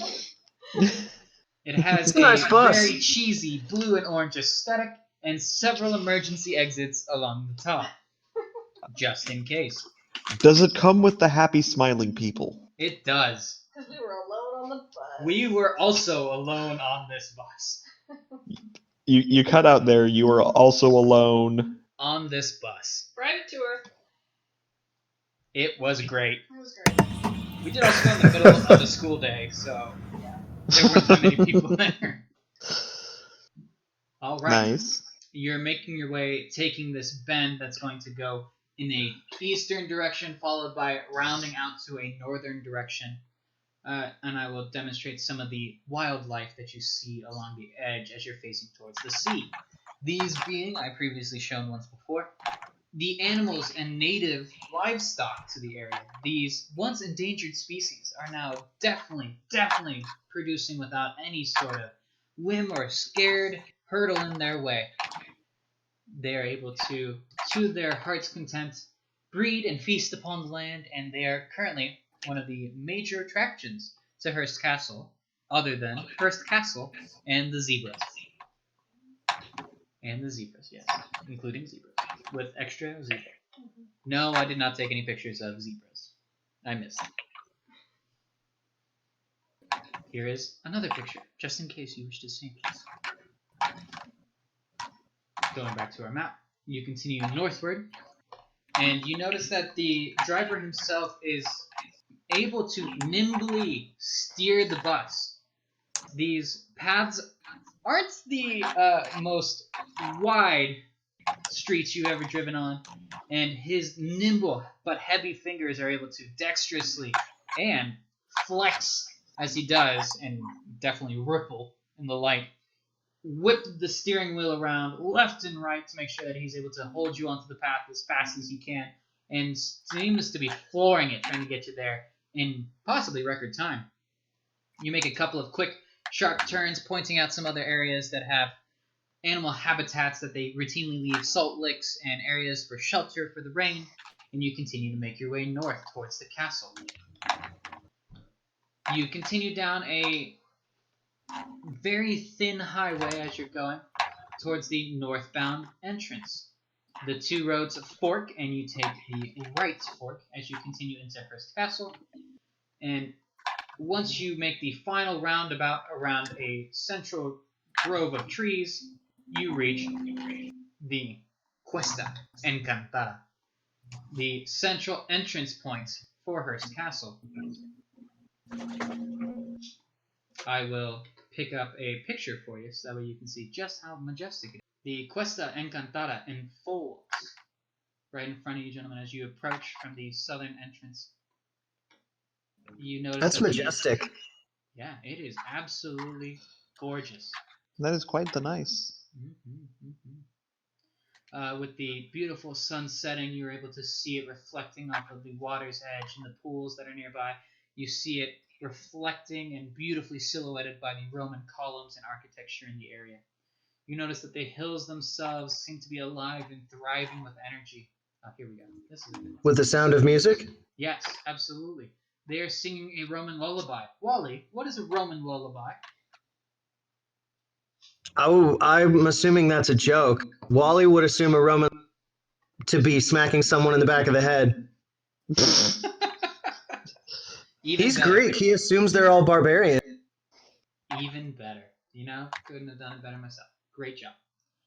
It's like a Scottish lullaby, whiskey and a punch in the... You did cut out, but at the perfect time. Do the words that accompany the head smack go, are they something along the lines of "go the F to sleep"? Pretty Laura much. whispers over to you, I love that book. Wait, what does Laura whisper over? I love that book. You hear in the last bit of introduction over the radio before you arrive, Esplanade. In 1924, Hearst wrote of the Esplanade. It seems to have given a finishing touch to this big house. As you walk the Esplanade, you might see fuchsia, azaleas in the spring, a variety of palm trees and citrus trees alongside the cypress and poplar, trailing the lantana and boxwood hedges. Coast live oaks, which are native to the area, can also be found along the Esplanade. In some instances, Hearst planned the buildings around the location of the oaks and cypress and poplar trees. In other lively root systems of the oaks that were already previously dug and planted and relocated to make way for construction. We hope you enjoy your time here and enjoyed our guided tour. Be sure to fight the driver before you go. Otherwise, it might be a rocky way down. Be sure to what the driver? I immediately lock eyes with Wally.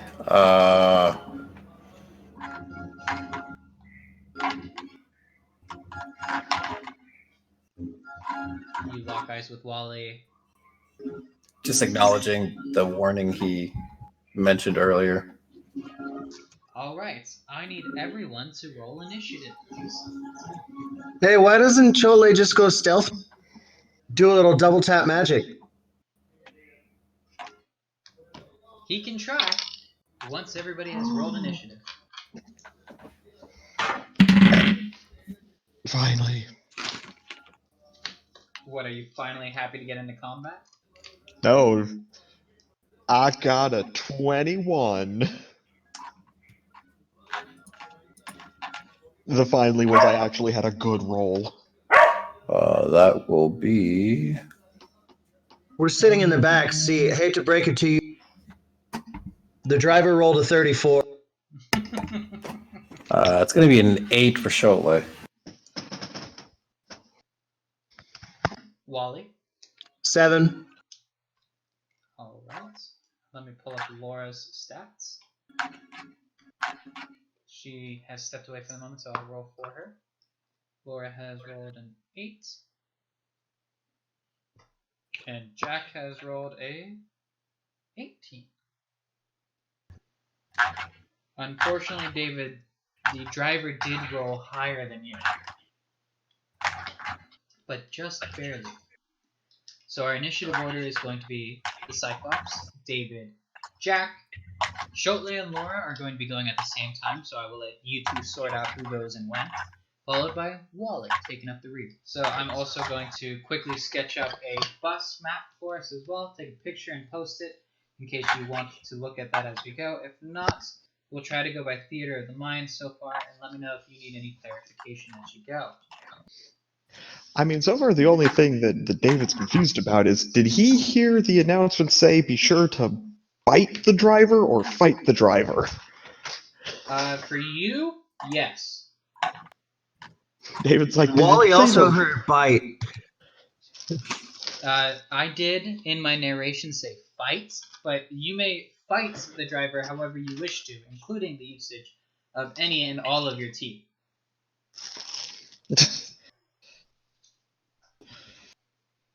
Well, here's hoping that Cyclops don't taste bad.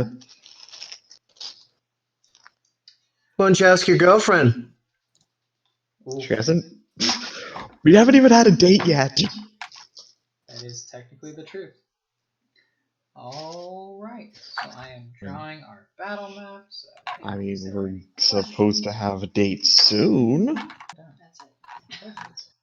Perfect. You might also want to read this unwise section. Okay. Cyclopses aren't great thinkers or strategists. Slow to learn and bound to their traditional ways, they find innovation difficult. Although they are a terrifying threat in combat due to their size and strength, they can be tricked by clever foes. Cyclopses can be cowed and awed by obvious displays of magic.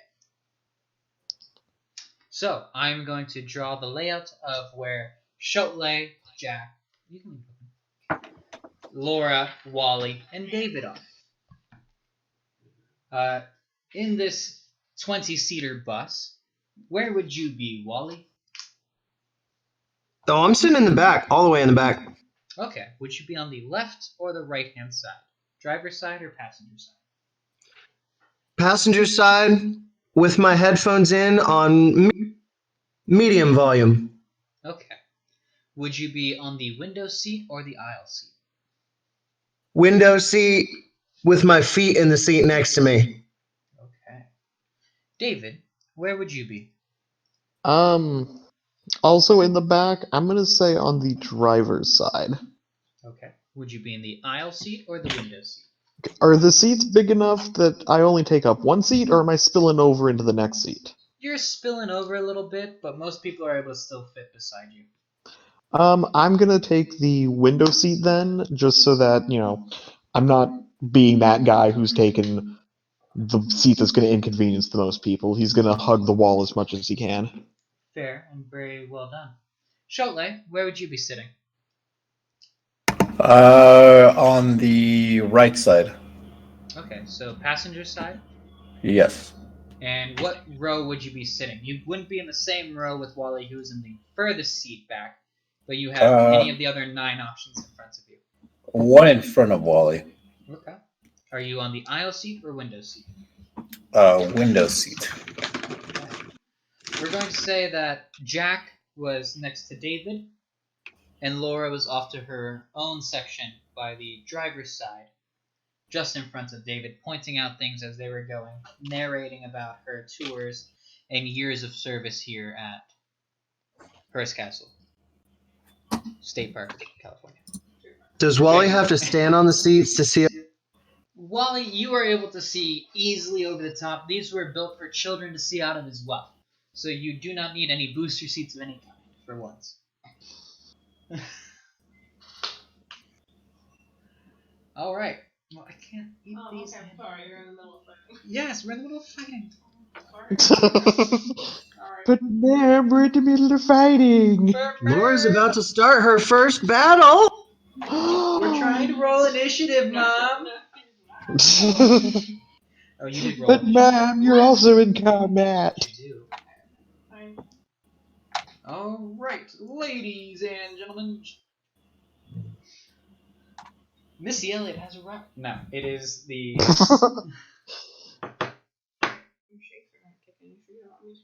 Yes. She's. Hermano, she's poking fun of me and my Parkinson's hands. My I picture's mean, not did great. she look through your pictures or? She did, and we were looking at them. Only half of them were decent enough to email. You take that back. No. Whoa, you two are decent? No, just the photos. Ooh. All right. So, here is our current battle map. we have the Cyclops at the top. Everybody's initiative order in the upper left-hand corner. I should have put initials, but you guys get to see what little I show you. There's the Cyclops. Those are stairs on the right-hand side.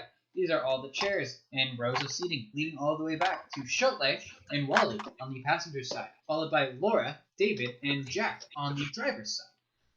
We start our round with the driver turning around and ripping off his uniform and shirt, hulking out. David, you recognize this as a barbarian's rage. He is starting and initiating combat against you. He throws off his hat, revealing his one eye and shaggy dark black hair. He rips off his shirt, revealing nothing but bracers underneath and a thick, chiseled, rippled chest. His muscular structure, definitely something to be fought for. And he tears off his pants. They are tearaway pants, ripping off and revealing nothing but a thick loincloth and leather boots below.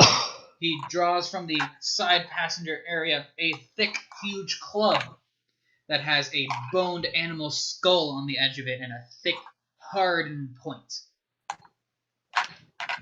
He turns towards the few of you and points over at David, seeing as you are the tallest and biggest among them, and says, "You will fight me." And he taunts you, which is an ability that is custom-made, and you are only able to make attempts at attacks against him, or you will suffer disadvantage against other enemies if you try to attack them. He is challenging you to fight him. He takes 3 steps forward and 3 steps into the central area, now occupying the main method of escape through the central aisle area. You do all know that above there are 3 exits as well. If you wanted to try those are the emergency exits. And on the left and right and rear of the vehicle, there are also emergency exits. In the event of a fire, you may use any of those as evacuation methods. And in case of flooding, your seat can be used as a life-saving flotation device. Hermana, would it be easier to open this up in paint? Yes. And this is where our imagination kicks in, gentlemen. Here is our battle map. This is what we're going to be using. This is how we're going to fight and how you guys are going to take down the Cyclops. Ready? Let's go. I didn't wait for your answer, so I assume you're ready. Man, Nice. I wanted to see you draw that map. Well, you know, when the quarantine is over, you can happily come over and watch me draw all of our maps live like we used to. We'll all be there to watch Corey draw the wonderful maps. Absolutely. Absolutely. Right now, you gotta watch him do the lovely play-by and Yes. move letters around. Yes. If I can do the selection tool to then move the C and Y. Ooh, I can use the arrow keys. Yes! I love this. Ooh. I can zoom Oh, in that's- too. Look, here is the Cyclops, and he is making his way through the middle Making his way of the downtown. bus. Oh. Dun dun dun. I was gonna say you could just open up the image with paint and then just paint over the letters, but I mean that works too. Yes, that would have been much easier, Hermano. But my wife also suggested that, so I knew I couldn't do that. That's true. Then I'd be right, and that's just unacceptable. Alright, David. The only thing standing between you and this Cyclops that has challenged you to a fight, mano-y-mano, ripping off his clothes as he goes, is several rows of chairs and your friend Jack and Laura. What do you do? I'm going to exit my seat. Is there room for me to shimmy past Jack? You can definitely make an athletics check to push past him. And if you do so, you will move without being encumbered or assaulted by him, since he is your friend. So go ahead and roll athletics to see if you move unencumbered by the space that is occupied.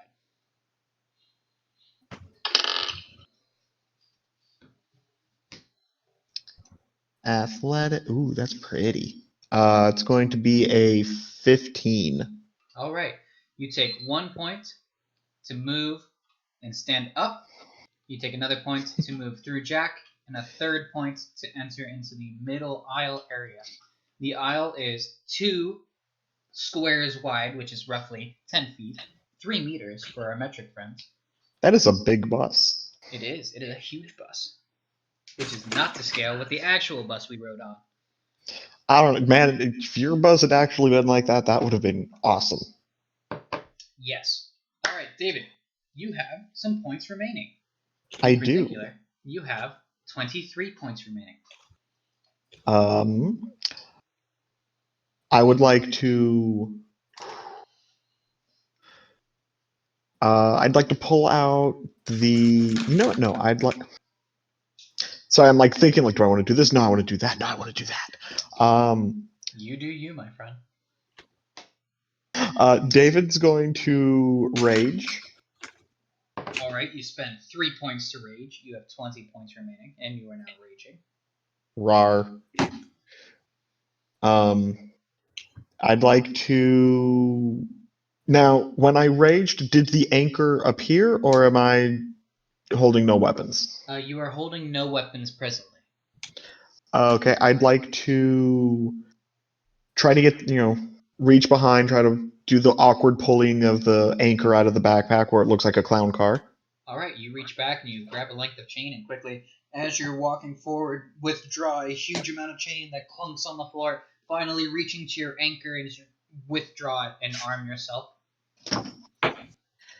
And I would like to move forward to. So this is a 5-foot section here, separating the rows. The rows themselves are 5 feet.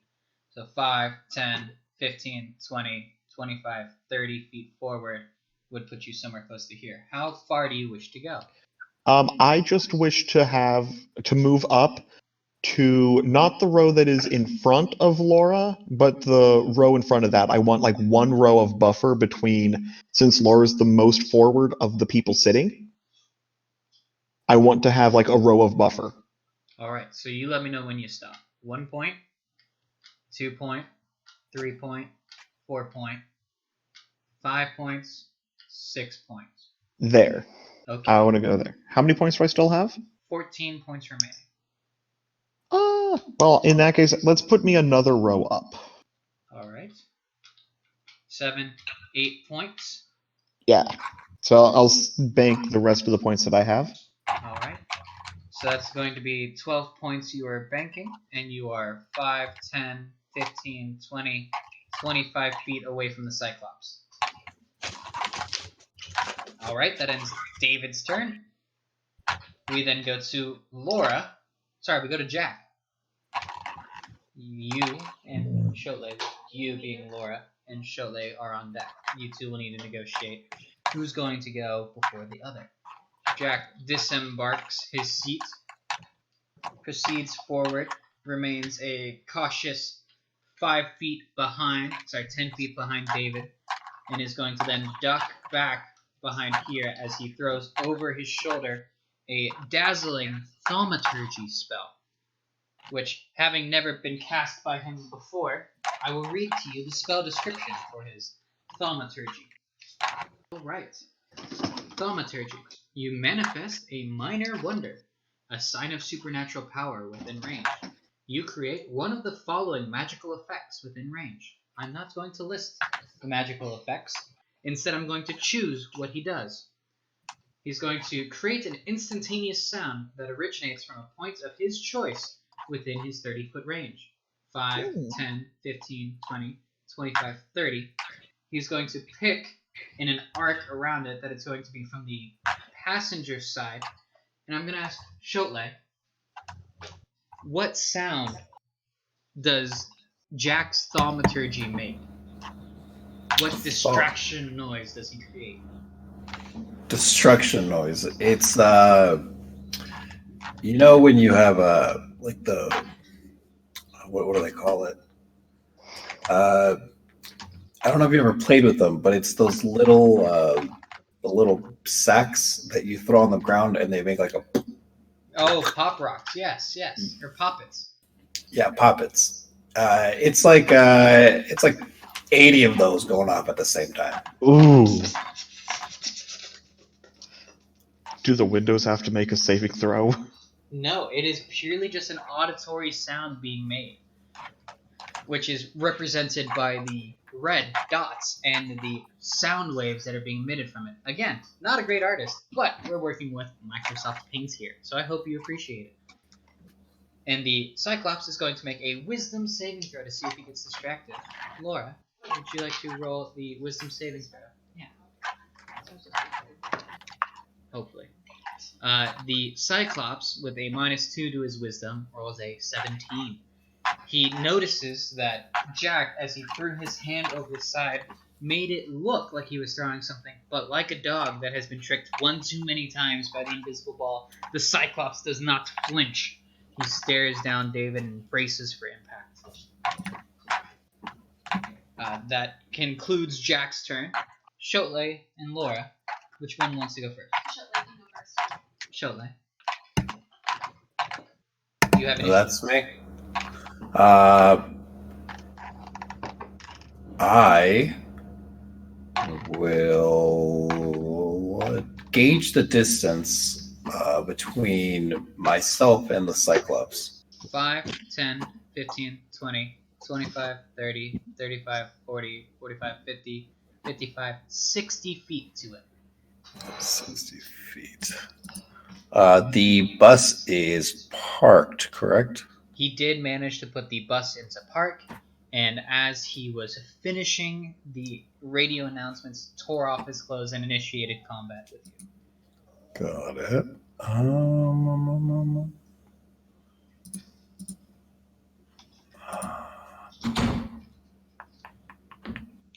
Sorry, I was trying to find my weapon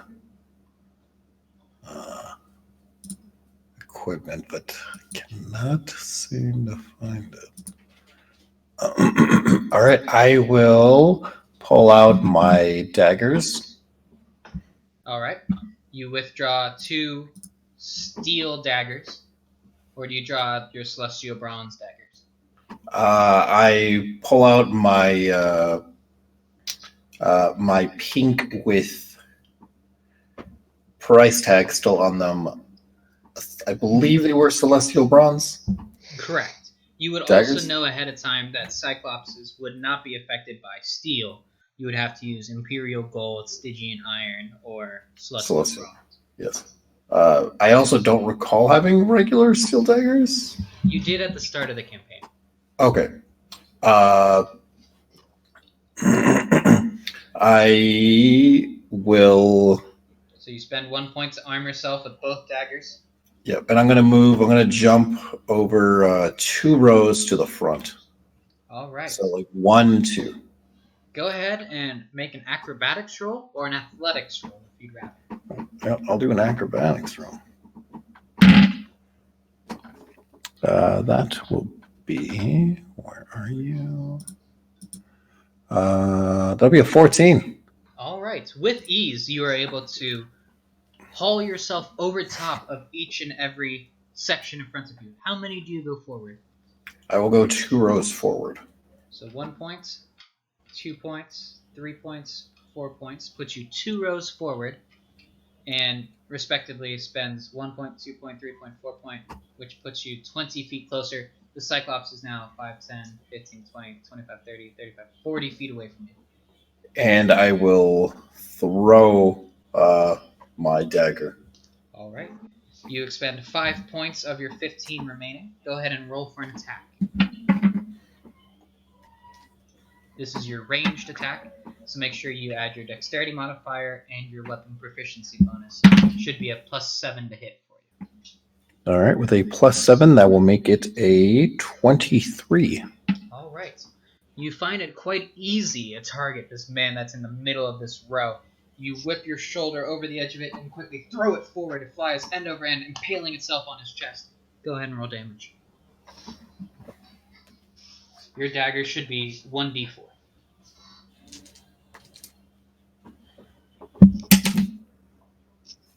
That'll be a whopping, it's a 1d4 plus 4? Correct. That'll be a whopping 5. All right, the Cyclops takes 5 points of damage. You notice the dagger impales itself straight down to the hilt, just slightly above his sternum, right next to where you would expect his collarbone to be meeting the gape of his neck, the ape of his neck. It sinks in, and you see gold starts to pour out the top of it. Do I notice any expression on his face similar to either he is not feeling the damage on him, knowing that I have partied with a Cyclops myself, I'm very well aware when David is taking less damage than what is portrayed on him. You would recognize this as a barbarian's rage, and he is not taking the full amount of damage that you'd expect. Your 5 points of damage would be rounded down to 3 points of damage. Got it. Choli notices this and readies his second throw. All right. You have 10 points remaining. Do you choose to attack? I will throw my second dagger at him. All right. Go ahead and roll to attack. You said 7 to hit. That will be a 17 total. 10 That plus does my hit. 7. All right. And come on. That will be my second. That will be a 4 plus 4. That'll be 8. Or sorry, yeah, 8. 4 plus 4. All right. So 8 halved is 4 points of damage. This one doesn't sail quite as high. This one lands and stabs right above where you'd expect his liver to be, and it impacts with a dull thud as he still maintains eye contact at David. With this, you hear a as he is exhaling and breathing, and then impacted by the dagger with a dull thud. You expect that it didn't have the impact you had hoped it would. Gold still pouring out of both his wounds now. Okay. At this point, I will. You have 5 points remaining. I will. I'm going to bank him. All right, so you bank 5 points. Laura, Yes. what do you do? Where are the emergency exits? So you do know, as you've been on this bus before yourself, only once or twice, you typically drive yourself up there, that there are emergency exits. I'm trying to draw. That there are emergency exits here, here, and small squares above you Oh, on the ceiling. on the ceilings, and at the rear of the vehicle. Those are squares. Yes, I can see that. I go or try to make my way to the right side emergency exit right behind Showlight. Alright, so that's going to be 1 point, 2 point, 3 point, 4, 5, and that reaches the emergency exit window behind Showlight. What do you do next? I try to open it. Alright, go ahead and make a strength check. Yeah, it's a d20, and you can use your strength modifier. You have a +1 to strength. 7. You're very fortunate that these are quite easy to open since they are intended to be open. You reach inside, gripping the handle, force it open, and it whoosh, flows open. It does have what appears to be a air pressured system to it that opens loudly as soon as the door handle is pulled. The strength check mostly being to hold yourself and not get forced out as it's spinning open for you. The door is now open.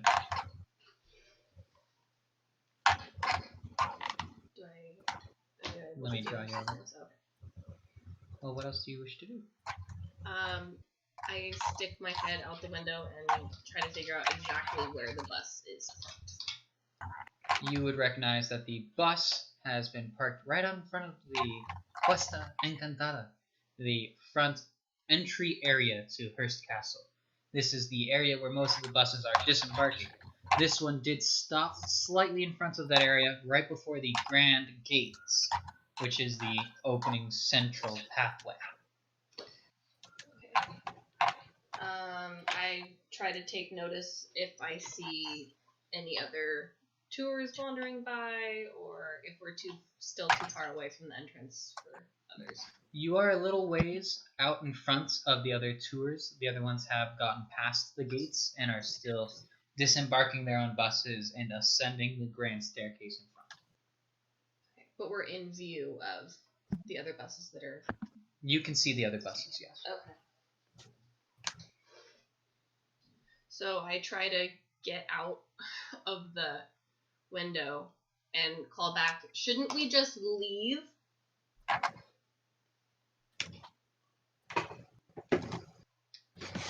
Wally, Shole, David, do you respond? I don't know. He might be offended if we did. You don't want to hurt the Cyclops' feelings. The radio did say make sure you fight your bus driver on your way out. I thought it said bite. That it did, David. You're right. That it did. Either way, it didn't say kill though. Well, we're fighting. It didn't say win. It didn't say lose. You guys are fighting. Now we can leave, because I don't think he'll follow us into a group of humans. He might, but I'm going to take that bet. I look back and I see her walking out of the emergency exit. Just crawling out the window. Go ahead and roll a dexterity saving throw, Laura. Yeah, okay. Gonna fall on my face. I mean, do any of us want to try to bite him? I can grapple him. I can grapple if y'all want to take a bite out of his ankles. So that's 15 Plus your dexterity saving throw, which is a 2. 2, so 17. Fantastic. You jump and disembark out of the bus with ease, landing full 3-point pose, fists on the ground, stand up and look around. Spending 1 point to get out. You have 14 points remaining. I guess I take a couple steps back and wait to see if anyone's gonna follow me. You disembark another 10 feet out, looking There around. I go. There she goes! And she comes back, and there she Just watching the bus goes! shake back and forth. Yep, we're just shaking the L, moving it left and right for Laura. So you then expend 2 more points, moving 10 feet away. You have 7 points remaining if you wish to do that. Or you can bank. I'll bank him. Okay. So that banks your 7 points. Banking points allows you to then add up points for your next round. Oh, okay, no. So in case you are holding an action, so say you wanted to help or assist somebody else, but it was a 2-person job, you can then choose to expend those points later on, and you accumulate more per round. All right, then it goes from Laura to Wally. What you gonna do?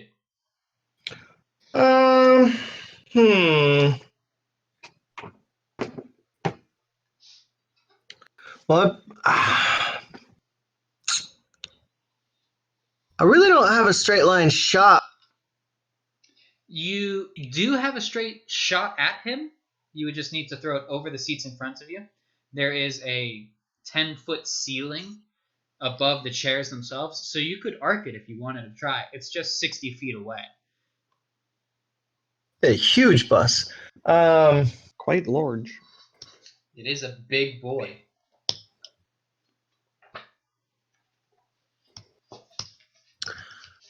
Okay, I'm gonna go old school with it. I'm gonna get under my seat and start crawling towards. You cut out a little there. Start crawling towards what? Start crawling towards the front of the bus. All right, go ahead and make an acrobatics check.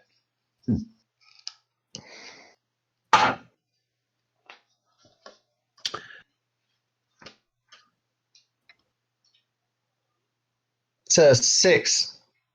All right. With your bonus? Yep. You sure? I'm bad at crawling. I rolled a 2 and my bonus. Yeah, your bonus is a 4. All right. With a couple of bumps to the head, you manage to crawl underneath the seats, moving forward. How far forward do you wish to go? Well, I'd have to double my movement to get to him. If you wish. You do know that the range of your light hammer is 60 feet. If you wanted to use it, you would just be rolling with a penalty to hit.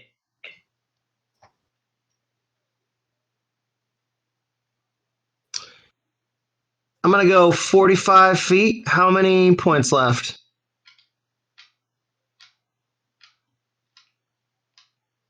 So 45 would expend 9 points from you. And consulting your character sheet, I know that you start combat with 17. Means you have 8 points remaining. Where am I now? You are now 5, 10, 15, 20, 25 feet away from the Cyclops. On the So he was passenger okay. side. He was 70 feet away. All right. Sorry, Well, then I- yes.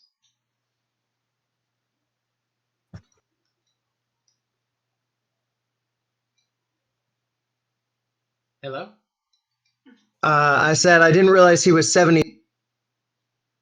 I thought he was 60 feet away. So I'm gonna move another 10 feet. All right. I will happily give you 10 feet and show leniency and not have you expend the points, since that was my miscalculation.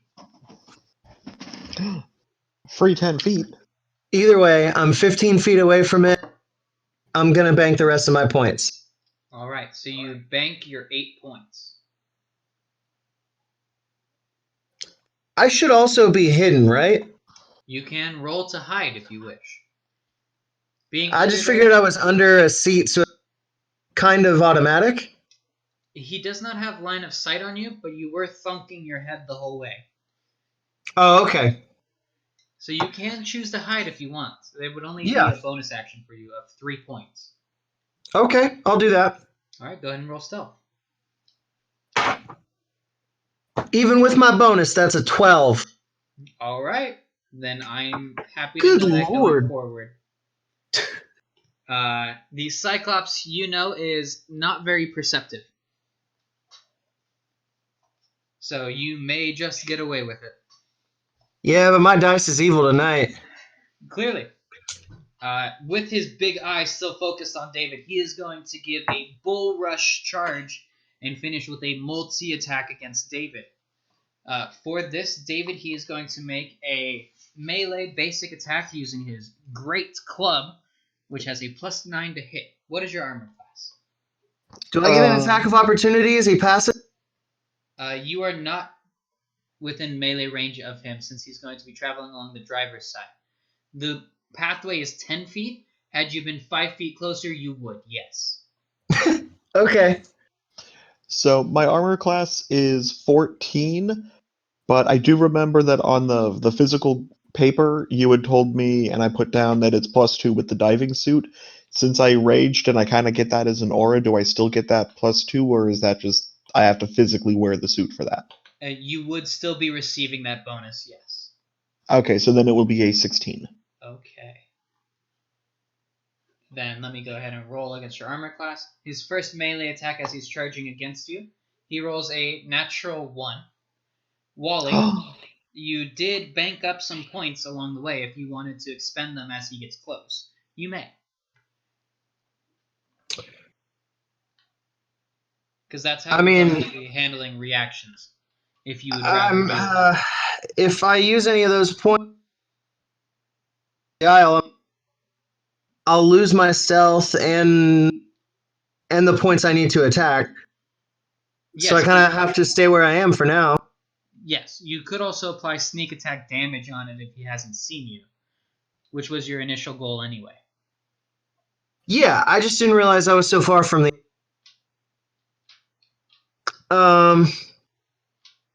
All right, I'll edge closer to the eye and wait for him to pass. All right. You edged closer just in case to see if you could eke out a small attack against him as he rolls by.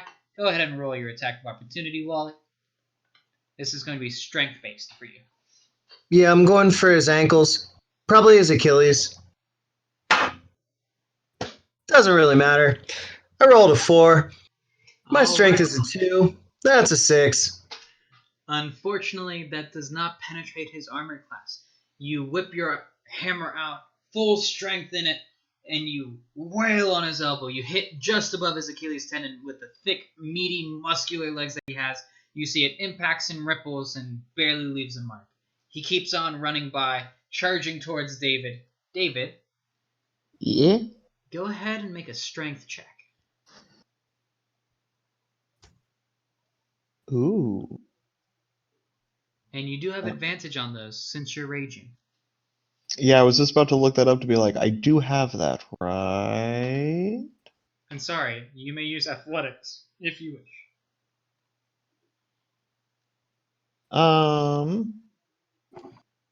Your athletics gives you a +7 versus your typical strength of +4, if you'd like. I think I'll go for the athletics. All right, so D20 +7.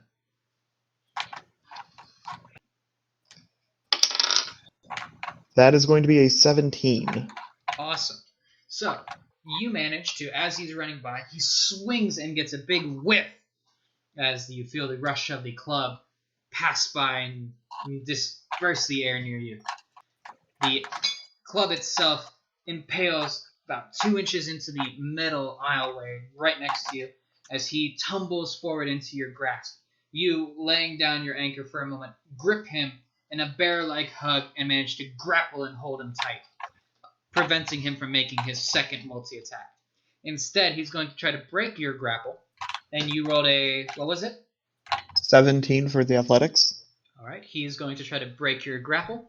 He has a +6, and he rolls a 16. So he is not able to struggle out. You are able to withhold against his muscular structure. As he tries to buckle and bend around you, you hold tight.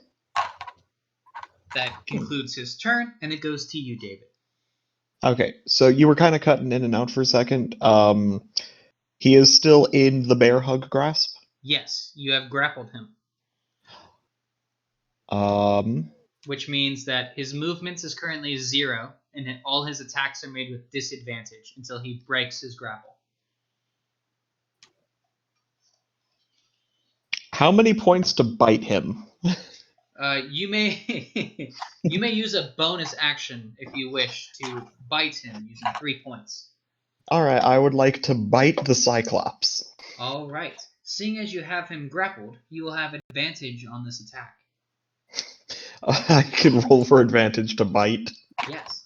However, you are not proficient with your teeth as a weapon, so you will only be adding your +4 to hit. Alright. Let me get my second D20 though, for that advantage.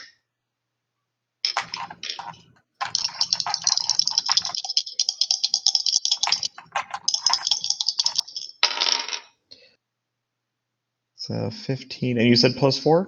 Yes. It'll be a 19 for biting. Nice. So that does break his armor class, and you do pierce his skin with your teeth. You manage to grip and bite into his trapezius muscles on his left-hand side, piercing the flesh. You deal your strength modifier +1 as damage, so you deal 5 points of damage, halved to 3 for him. You notice with this, he sounds completely disturbed by what you're doing to him. What are you doing? The speaker said to bite the driver. All right, you have 30 points remaining. Well, since he's thrashing around going, what are you doing? How many points is it to be like, the speaker told me to bite you? Are you trying to persuade him? What are you trying to do? Because you can tell him words, you can express your thoughts for 1 point, but it depends on what you're trying to do. Just be like, what? Was this a sex? You saw the Cyclops mate, no? Oh god, no. I hope to gosh not. No, actually, I will go for the persuasion of the speaker said to bite. All right, you may go ahead and roll persuasion. You have a +1 to this charisma check. That is going to be an 8. All right. You realize as you're trying to convey this information to him, you didn't release your jaw, still tensed and raging. You bit as hard as you could into him, and you say at the top of your lungs, "I thought I said to bite." As he just quickly looks back and forth, wondering what. Good point. I'm going to You have open my 29 mouth, minutes. release him. All right, so you release him from your jaws. That's a free And action. I repeat it. The speaker said to bite the driver. All right, go ahead and roll persuasion again.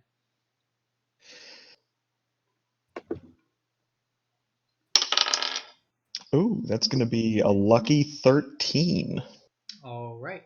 For this, Laura, will you roll a wisdom saving throw?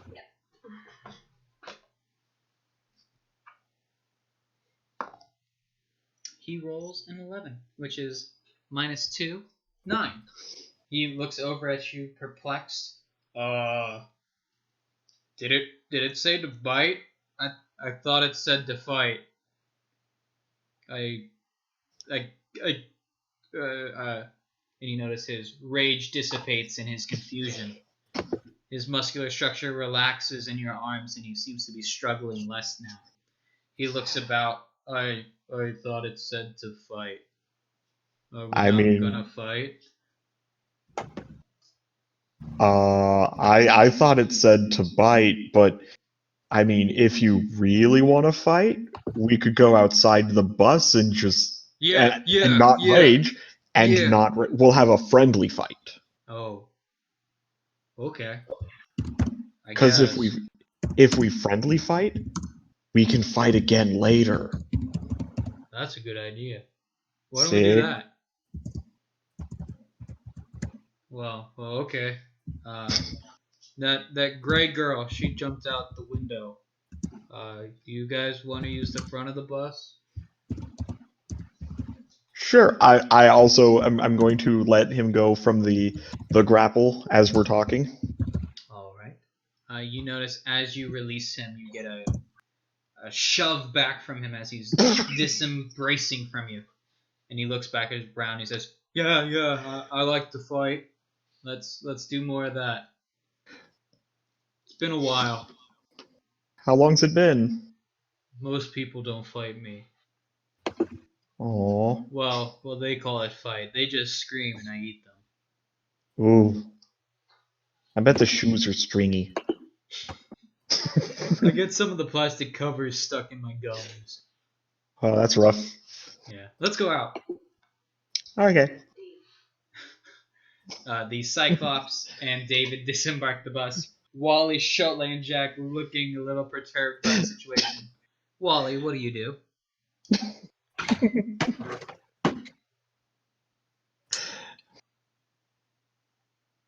I'm gonna say that out loud. 2 new boyfriends for David. What a week! Jack shrugs and says, "I guess we're gonna go outside now." And he follows and disembarks. Shotley, what do you do? I'm perplexed. Also by the fact that he has 2 of my daggers inside of him. Still there, still bleeding profusely, this golden dust. Yeah. I'm just going to go ahead and jump out the window. Alright, make an athletics check. Sorry, acrobatics check. I like that he's like, "You guys want to go out the front?" And he's like, "Nah," jumps out the window. That's going to be, oh, thank God. I rolled a 7, but I was like, oh, wait, I have a bonus. Yes, you do. It's going to be 14. Alright, you reach over, clasping at the 2 locking mechanisms on the window above you, sliding it down. You then jump out of it. Or did you use the emergency by Laura? The one that's like right in my aisle, right? It is slightly behind you, but yes. Yeah. You walk around the aisle and then quickly dolphin dive out the front of it, torso first, and then do a barrel roll and land on your feet, and then continue rolling out the end of it, standing up, flipping your hair, looking over at Laura, giving her the finger guns. Laura says, "Is he always this dramatic?" Yep. You hear from David and the Cyclops. The Cyclops shrugs David, giving the witty response. Jack, exiting through the front of the bus. Yeah, I'll get off the bus now. So, are we done biting this guy? I ask around. You were biting him?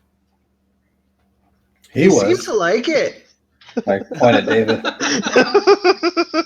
The Cyclops and David now standing shoulder to shoulder, walking out the bus, almost hand in hand, ready to fight. Look, they're holding hands. Dang it, Wally. All right, with everyone disembarked, you notice that the Cyclops now is just taking notice of the gold that is pouring out of his chest and reaches down and grabs the dagger out from just above his hip where the dull thunk penetrated his abdomen. He withdraws the blade and you see it showers golden dust. He withdraws the other blade by his collarbone and taking them by the bladed side, tosses them at Shellay's feet and says, I think you'll need these. I pick them up and place them back into their respective holders. All right. They're a little dusty. Like, you're not even going to wipe the dust off them? No, gives it lubricant. All right. David, now this is going to be quite an interesting encounter for you. The Cyclops himself flicks his wrist, puffs out his chest, and looks at you and says, So, we're gonna go old fisticuffs like the old Cyclopses used to? Or how we gonna do this?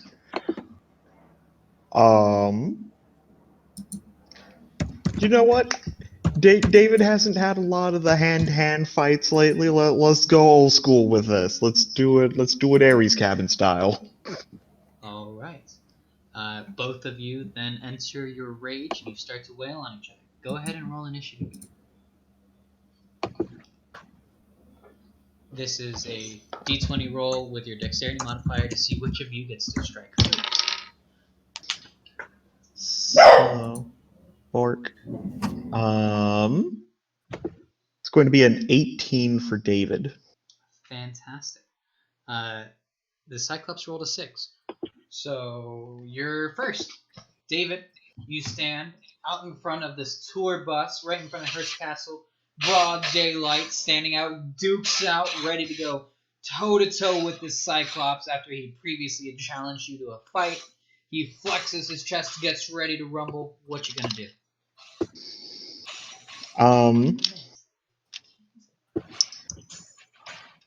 We're gonna go for. I don't want to punch the face, but I want to go He doesn't for have like. a very pretty face. Still, I don't want to start with the face punch. Okay. What are you gonna do? I you would have like. lost your banked up points, but you still start with 26. Yeah. And you are raging, so you do not need to worry about starting that.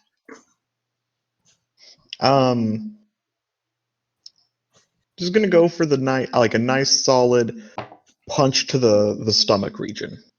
All right, go ahead and roll your attack. Shelly and Wally can stop them if they want, but they're clearly not.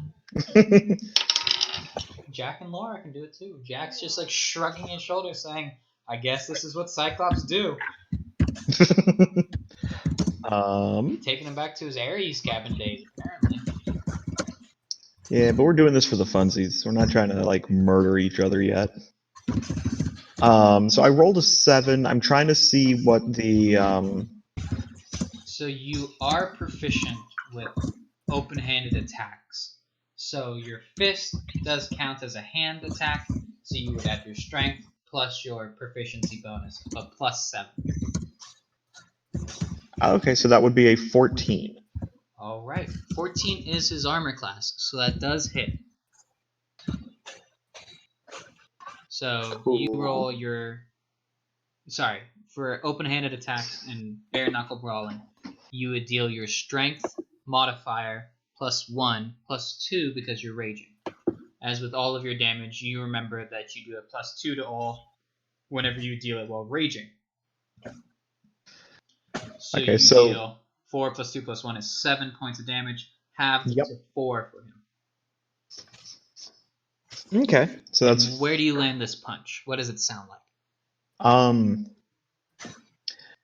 Well, is he rocking the full 6-pack, or does he have the like? Oh, he's got the 8 and the 12-pack. He's got it going all the way up the sides, as well as if he's got another side 6-pack for his homies when he shows up and says, "Don't worry, I didn't forget you." As he pulls out another 6-pack of Modelo for Armando. Well, see, I was wondering if he had like all the packs, or if he had the heavyweight, the heavy lifting builder body, where they got a bit of the fluff in the front, but they're super strong underneath it? No, he is all chiseled muscular structure. It is then that would sound just like a very, very, very solid, just thwack. Nice. Well The done. thwackiest. All right, so you have 21 points remaining. How are you going to do this? We're gonna punch again. All right, where are you going to punch? Um, Let's try to be quicker with it. How many punches Yeah. are you going to throw? Where are you going to throw them? well, how many punches can I throw? Because it takes how many points to punch? 5 points to punch. You started with 26. You can throw 5 punches if you wish. You already threw one. Wally starts playing that track on Kirby Which Yes. track? Eye of the Tiger. Ooh. by It's Survivor. Eye of the Cyclops is the thrill of the That's the cover. You should click back over to the text every once, Cornelius. Yeah, just the most punches I can do, so I can do 5. I'll do 4 more punches. All right. All to the stomach, slightly off to the side areas. We're not going for full kidneys, but we're going a little bit off to the side. All right. Go ahead and roll your attack. What were you looking for, Wally, that you wanted me to show text of? No, I was just saying I'm leaving stupid little jokes there, so check it every once in a while. Ah, Okay, so nice. I rolled 15, so the +7 would make it a 22. All right, that hits. So you deal your 4 points of damage again. Go ahead and roll again. Excuse me. It's going to be a 21. That hits as well. So you deal another 4 points of damage. And then go ahead and roll again. That's going to be a 22 again. All right, that hits as well. You land a series of blows, all of them body shots, square and firm into this muscular structure of the Cyclops. You're not too familiar with this technique, but it's typically referred to as body boxing or shadow boxing to some of the more adept individuals. You wail on him hard. You land 1, 2, 3, 4, 5 solid thrusts into his chest. As he then coughs up some golden dust, you notice that with each consecutive punch, you are releasing more and more golden dust out of the wounds Cholet had left, now profusely bleeding out of them from his abdomen and upper torso. Now it's his turn. He is going to make a multi-attack against you. He has a +6 to hit. Wait, a multi what? You cut out at the multi. He's going to make a multi-attack to try to hit you. Okay. And he has 3 attacks and a +6 to hit. So that one is a dirty 20. The next one is a natural 20. And the next one is a 19. So how many of those hit you? All of them. All right. So his strength modifier is a +6. And while he is raging, he also has the +2 to his damage. So you take 16 points. And then the last one is doubled for 32 points of damage, halved to 16 for you.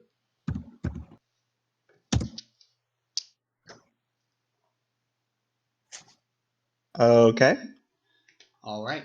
These blows, when they land on you, you hear as he's whipping around, moving his arms and wailing back and forth. You hear all of the wind around him adding to the percussive force of his blows as he's wailing into you. You notice he lands one shot to your stomach to get you down to bend over, and he holds nothing back. He goes with a full-blooded uppercut straight to your jaw, lands it square on your chin. That one's the crit. And that one knocks you reeling back.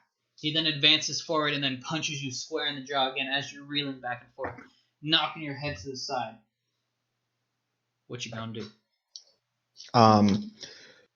2 things. That was how many points of damage again? You took 16 points of damage. So am I still standing after that uppercut? Or am I on the ground? You are dazed but still standing. Let's turn over to Wally for a blow by blow. How's he doing? You're getting killed, kid. Cholet, Any ESPN announcer voices you want to throw in? Any sort of commentary you're going to provide? I'm just I'm trying to look away, pretending I don't know him. As he's getting his. We're soul bonded, but at the same time, I'm just. It's kind of like you're hyping up your man, and you're like, oh, dude, go talk to her. You know, you're handsome, you got a good job. Like, what's the worst she could say to you? And you watch your man go up, and try to get those digits. It's just like, ew. And you're just watching him getting roasted. I'm just like, I was trying to be supportive. He got those good hits in, but as soon as I saw him get his ass beat, I was like, I just pretended to be interested in something else. I was like, I can't look. All right. Jack is also standing there looking about, trying to figure out how he can help or contribute in any way. He consults his spell book and realizes he has one spell he can use here. If you've heard of it before, you might recognize it as Bless. This Bless spell will be adding a 1d4 to David's roll, but he's going to try to make a sleight of hand check to see if he can do it unnoticed. Laura, do you mind rolling the sleight of hand check for Jack? He has a +1. 19. Alright, based off of the Cyclops' awful passive perception, he does not notice the new aura that is now being emitted by David as he is raging. Also, David, did you choose to pulse your energy at all as you started your rage, or are you just going fisticuffs, staying honest with him, and trying to wail on him? I was just going with the fisticuffs. Alright, you do notice and feel this bless spell come upon you. Do you say anything or do anything?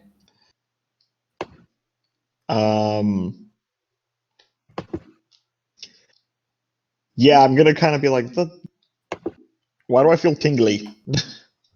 You have heard of this spell before and felt it before as well.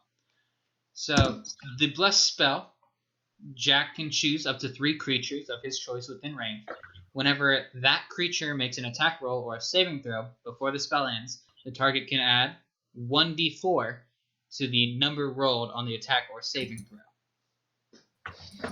So you would know this is giving you an advantage on this fight. Does David feel anything towards a advantage that is granted to him and not towards others in a fight?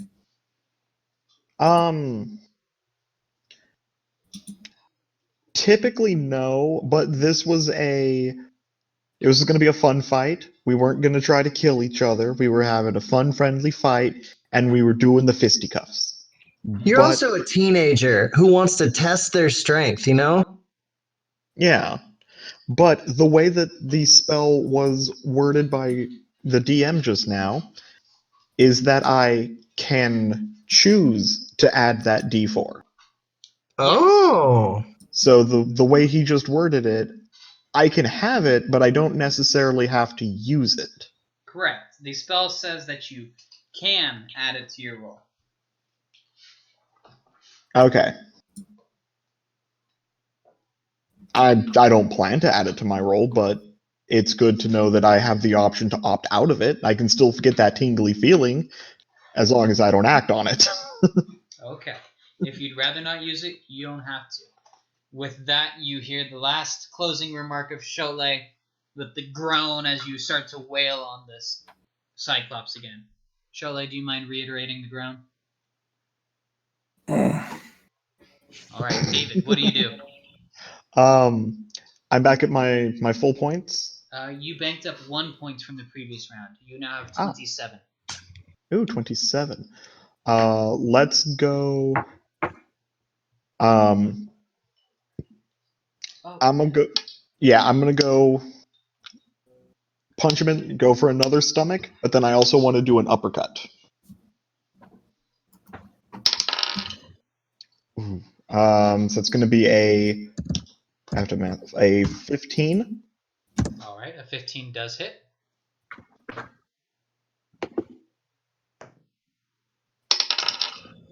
Ooh. A 24. That one does hit as well. And then I want to see what happens after these 2 punches resolve. Okay. All right. So you have 17 points remaining. With these points, you wail on him. You land your chest blow, and you nail him, bam, right in the middle of the sternum. You see as it cracks a little bit of the bones beneath it. The second one, without hesitation, you step into the blow as he's recoiling from it, and you land a wailing uppercut to him, and you feel it rock his body. It shudders and shakes him to his core as he spins about, dazed from it. Do you do anything else? You are familiar with the typical terms of fisticuffs being that first one to fall loses. But typically falling means losing your HP and passing out. I'm gonna go and do another torso punch. Aim for about the little bit under the sternum. Alright, go ahead and roll to hit. 22. That one hits. Yee. Alright, so you deal an extra 4 points of damage for it.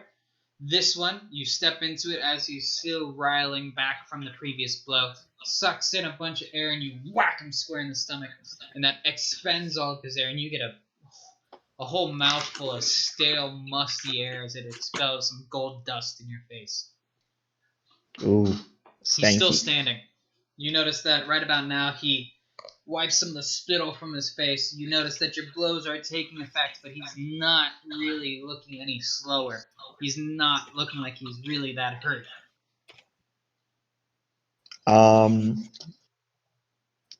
Let's see. How many more punches can I do? I should be able to do about 2 more. You can do 2 more if you wish. I would like to do 2 more punches to the torso. Alright, go ahead and roll 2 more attacks. I am really digging. So I just want to make sure I'm still doing the right numbers. It is that the plus the strength modifier plus the proficiency bonus. Correct. Okay, because that's going to be a 25. Alright, 25 does hit. And then a 24. Dear, now I'm getting all the dice rolls now. That one does hit as well. Alright, with that, you whack him one on the left side, just in the middle of his torso, cracking some of the floating ribs that he's got there. The next one, you lean down and you hit him right behind where his floating ribs are, and you nail him square in the kidney, and you notice he lets out another cough as he's erupting now with gold dust out of his torso and abdomen area. You're noticing that you're dealing and knocking down, wailing on him, but he's still standing, still fighting through it. You have 2 points remaining. I'd like to use if I need to use a point for this, I will use a point for this. I'm going to ask if he's having fun. All right. Go ahead and roll intimidation.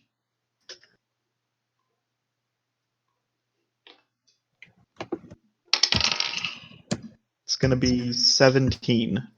All right. Laura, will you make a wisdom saving throw for this person? Oof. He rolls a 1, and with his wisdom of -2, he has Oof. a -1. He looks over at you and has the biggest doggy-like grin and says, "Yeah, this is the best. Yeah, this is great. Let's keep going."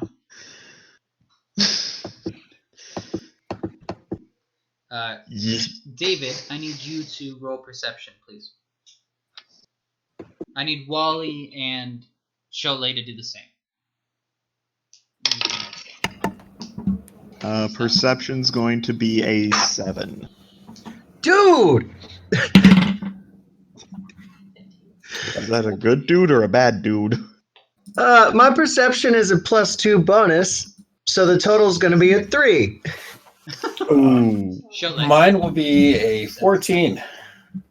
All right. You notice as Laura slips off behind the tail end of the bus in the middle of this fight, and you haven't seen her for a few seconds. You didn't quite see where she was headed. But just so you're aware, Laura's taken off. Laura?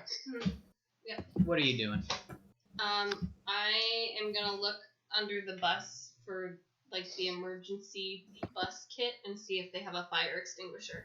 You find it to be on the driver's side. So as you approach the rear exits of the vehicle and the tires, you notice that it is on the driver's side, right by the rear wheel axle.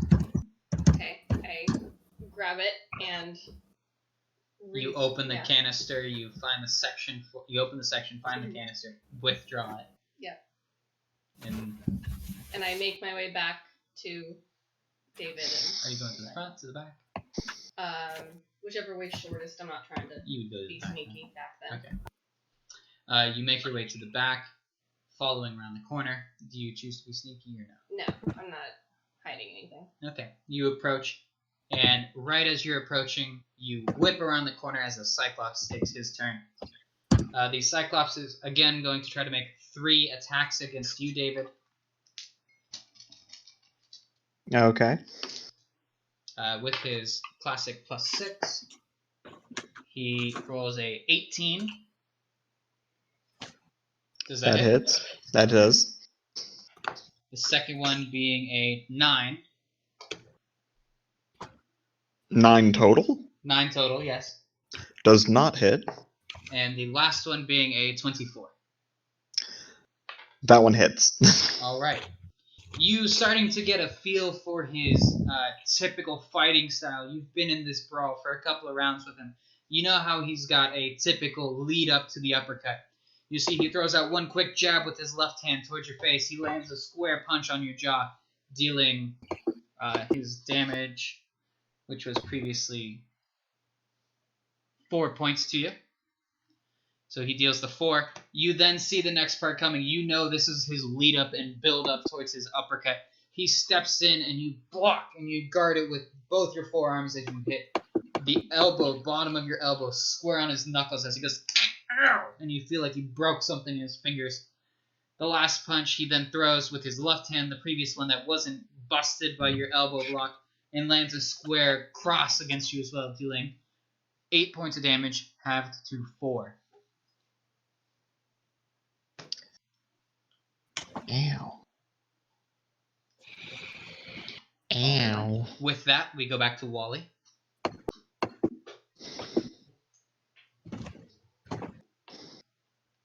Wally, do you have any input or anything to say other than the gif of Jigglypuff beating up their Pokemon? And the brick from the gray one throwing at the orange one, which I do love. That's what these are. These are the inside of. This is what Wally sees during the fight. Absolutely. Yeah, it's the inside of his head. There's the. I do love the idea of the one throwing bricks at the other. That is quite funny. All right, so Wally, you just get this vivid imagery of large pink fluff balls beating on each other. Shortly, what do you do? He's like, I've seen this in a cartoon before. Gotta catch 'em all. Cyclops. I look over and has Laura already come back? Wally shouts out, "What?"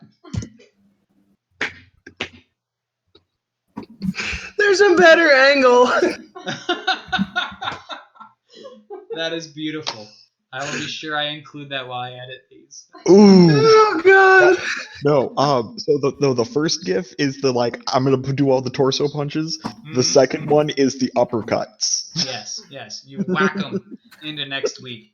Because it looks like he's just not expecting it. Wow.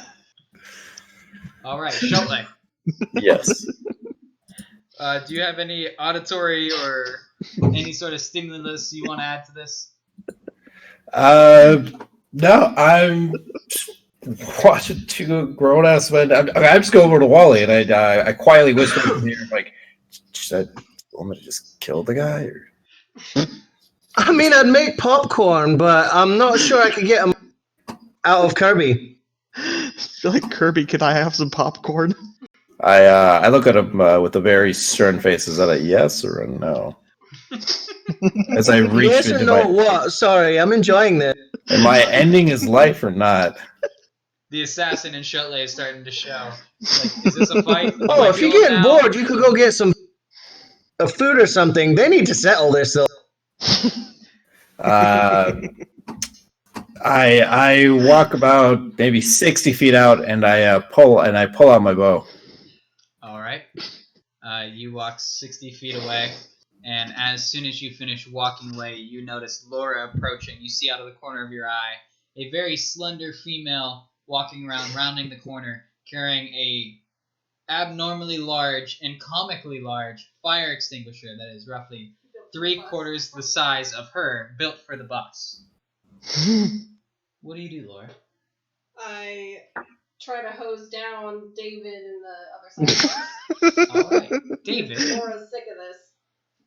Laura is going to be making a sneak attack against you with a fire Oh, extinguisher. it's not sneaky.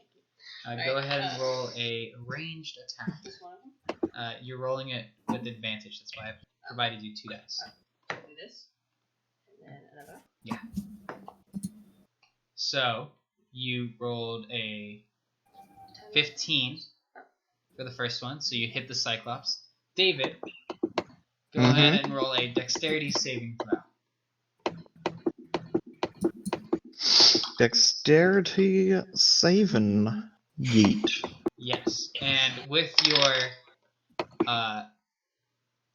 previous abilities, you do. Oh, sorry, not high enough level for it. Sorry, I didn't say anything. That is going to be for a saving throw, that's going to be a 17. You do also have advantage on dexterity saving throws while raging. Oh. So. That Yeah, is it's still granted danger sense. Yeah, it's still going to be a 17. All right. You do manage to see it coming. Laura sneaks up behind you and pulls out the safety tab, cracks open the fire extinguisher, lifts up the arm and hose, and squeezes the lever for it. As you hear get emitted out. David, you, as you're dancing around, circling each other, manage to back him towards where Laura is. He does not see it coming at all. Gets completely doused with this fire extinguisher, this flame retardant.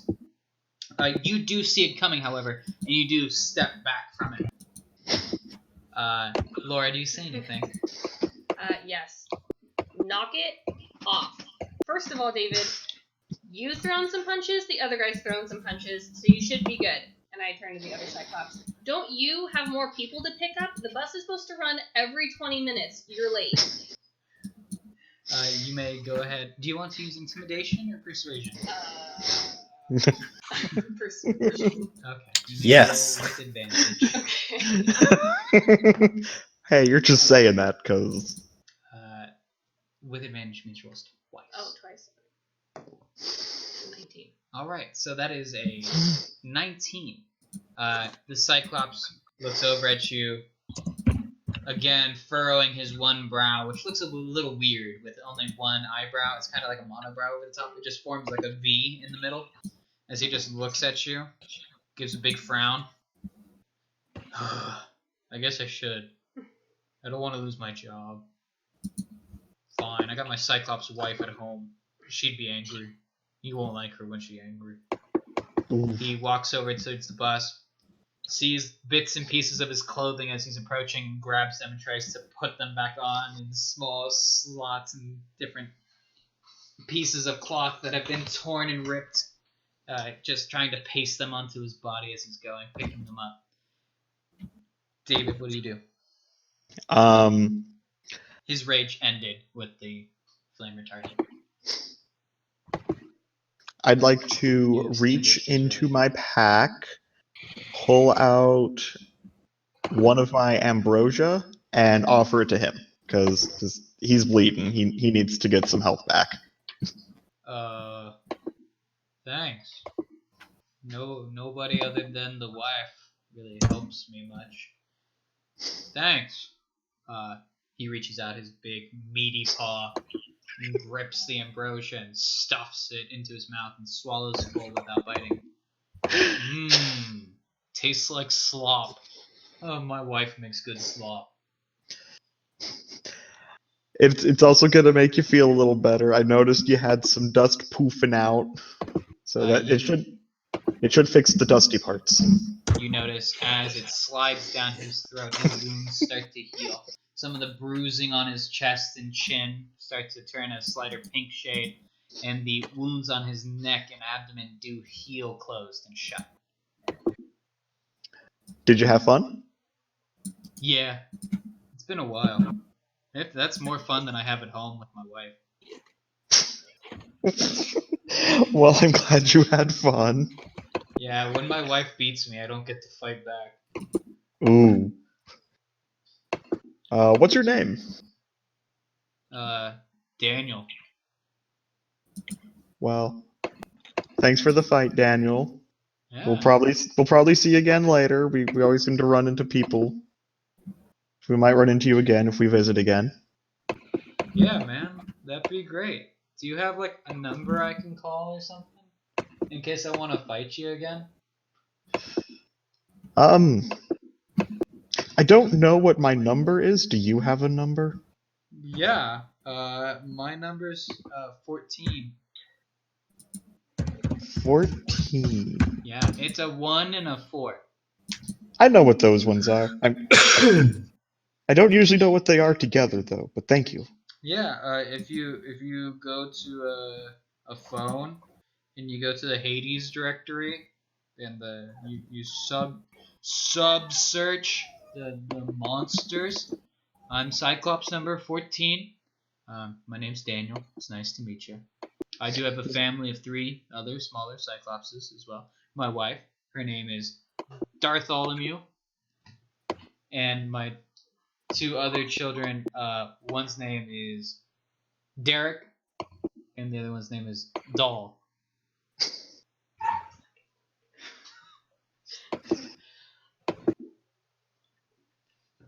Well, it's nice to meet you, Daniel. Yeah, it was nice to meet you. What's your name? My name's David. Whoa. Do all Cyclopses have names that start with D's? Laura takes I the don't know. hose of the fire extinguisher and points, "It's time to go, sweetie. You're running late," and like gestures towards the bus, trying to get him to go. Oh, yeah. Thank you. Oh, it's Laura. Hi, Laura. Bye. He boards Bye. the bus, shuts it. You hear as the engine turns on. You hear the parking brake disengage. The bus lowers ever so slightly. And it takes off down the road. That was fun. All right. With that encounter finished, you all stand out in front of the main gates to Hearst Castle. If you are able to see the stream, can anybody double check and confirm if you can see it on screen? Currently, All I see is no. black. What about now? Yeah, black screen. Nope. Nothing? It's just the void. I do love the gifts that were being sent. I can't believe they paid all that money to watch us fun. Ooh, they got one of Laura. Yep, they got 2 of Laura. Oh. Ooh, Dwight? Yes. Yes.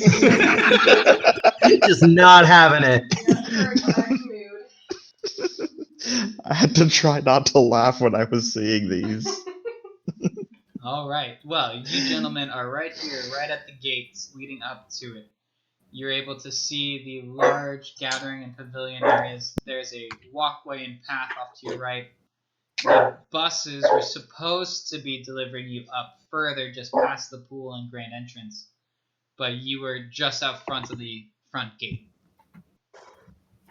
So you're about a 60-yard walk away from the main stairs. So is there like a doorbell or? You do see a wrought iron gate with gold encrusted trim on the tops and bottoms. The gates themselves, as you approach, do open outward towards you and beckon you inward. The bus did also drive through these gates to get forward as it was leaving. Do you think it would save time if we just hit the? We could just ask him to send out the boss. It's like 5:30. Laura, They're still giving tours. You don't want to wait until the park closes? You do notice at this time it is roughly 5:30. It was a quick ride up. It was only a half hour. And then the encounter with the Cyclops did as well take about a half hour. For you to settle your differences and hug it out and have him remind you and tell you his life story.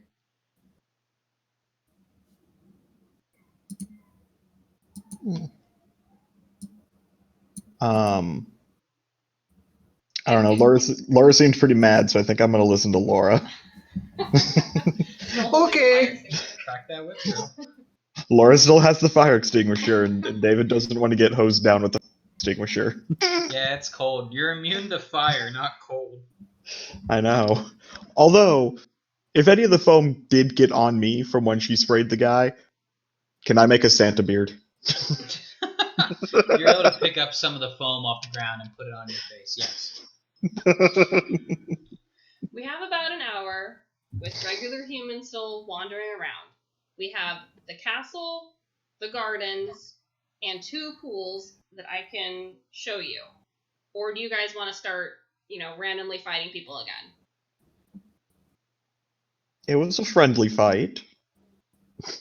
At this point, I walk over. Like puppies, they go to sniff each other. And see, now we're friends. I got his number. We can hang out now. We can wail on each other on the weekend. Shole, what are you doing? Am I more towards the pool, or because I did walk 60 feet out? I did mention that you were 60 feet from the stairs that are over here on the northeastern section. Okay. These are the stairs that are up here. This is the main entranceway. You guys were down this road off here out in front of the main gates. So you do pass by an alternative entrance if you want to use that. I'm going to walk back towards Laura and say, well, you're the tour guide. Where should we go first? Well, there's a lot of Roman artifacts. There's tennis courts. There's the Roman pool. There's the Greek pool. There's that weird statue that you were looking at, Shole, earlier. There's cottages. Anything ringing a bell? At this moment, my ears perk up at the statue. I'm like, oh, well, where's the statue at? I'd love a closer look. That's on the other end of the complex. It's not that far of a walk. It's just through the garden.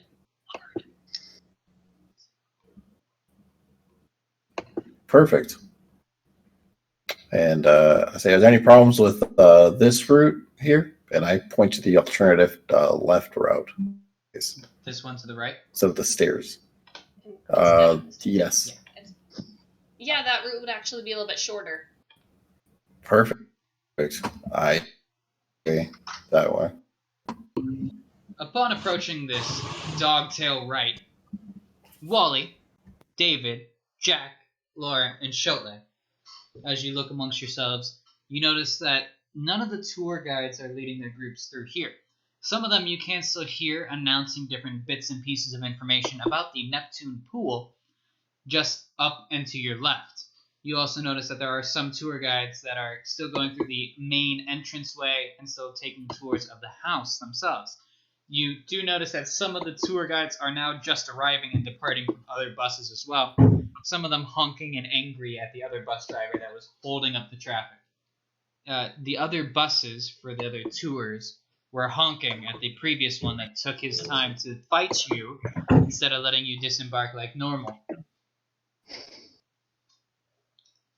Well, he's driving away now. Yeah, so all of the other tour buses do approach and pass you by, which makes you wonder what the mortals see if the mist covers you as they're walking by. Do they think you're parts of the animals, parts of the exhibits? Do they look at your orange clothing and say, oh, they must work here. They must be part of the state parks, California State Park. Hearst Castle, trademark.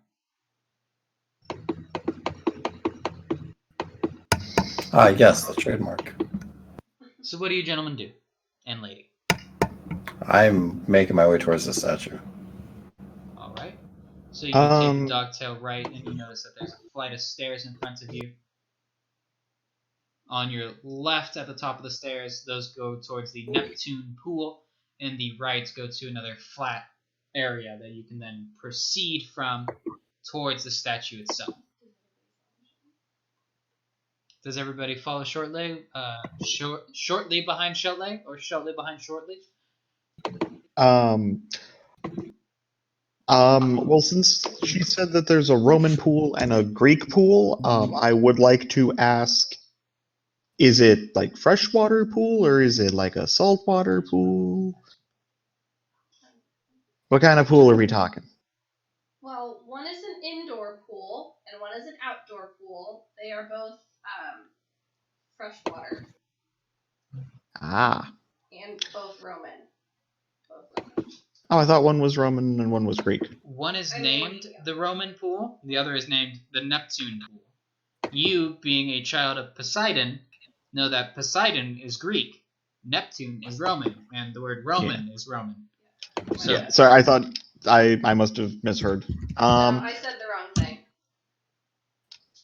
I will then follow Shotley instead. all right.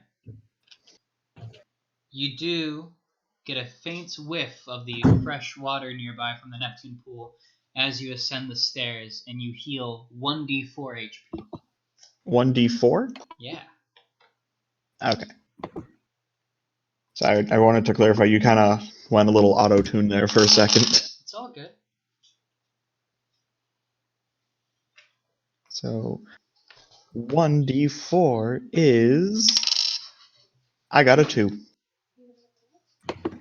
So Laura is going to narrate another description as she's passing by for the... Okay, so as we're all following Shotley, Laura starts talking about the indoor Roman pool. The tennis courts sit atop the indoor swimming pool and form a portion of what used to be the recreation building. Hearst once wrote to Morgan that the tennis courts are the most used of the amusing features of the ranch. Glass skylights were installed in 1935 on the courts to help bring more natural light into the Roman pool below. The indoor Roman pool design consists of more than 1 million Marengo glass tiles, some of which contain a layer of gold leaf inside. The main basin of the pool is 81 feet or 25 meters long and 10 feet or 3 meters deep. The pool is the most completed portion of the recreation building, which was also intended to house dressing rooms and squash courts.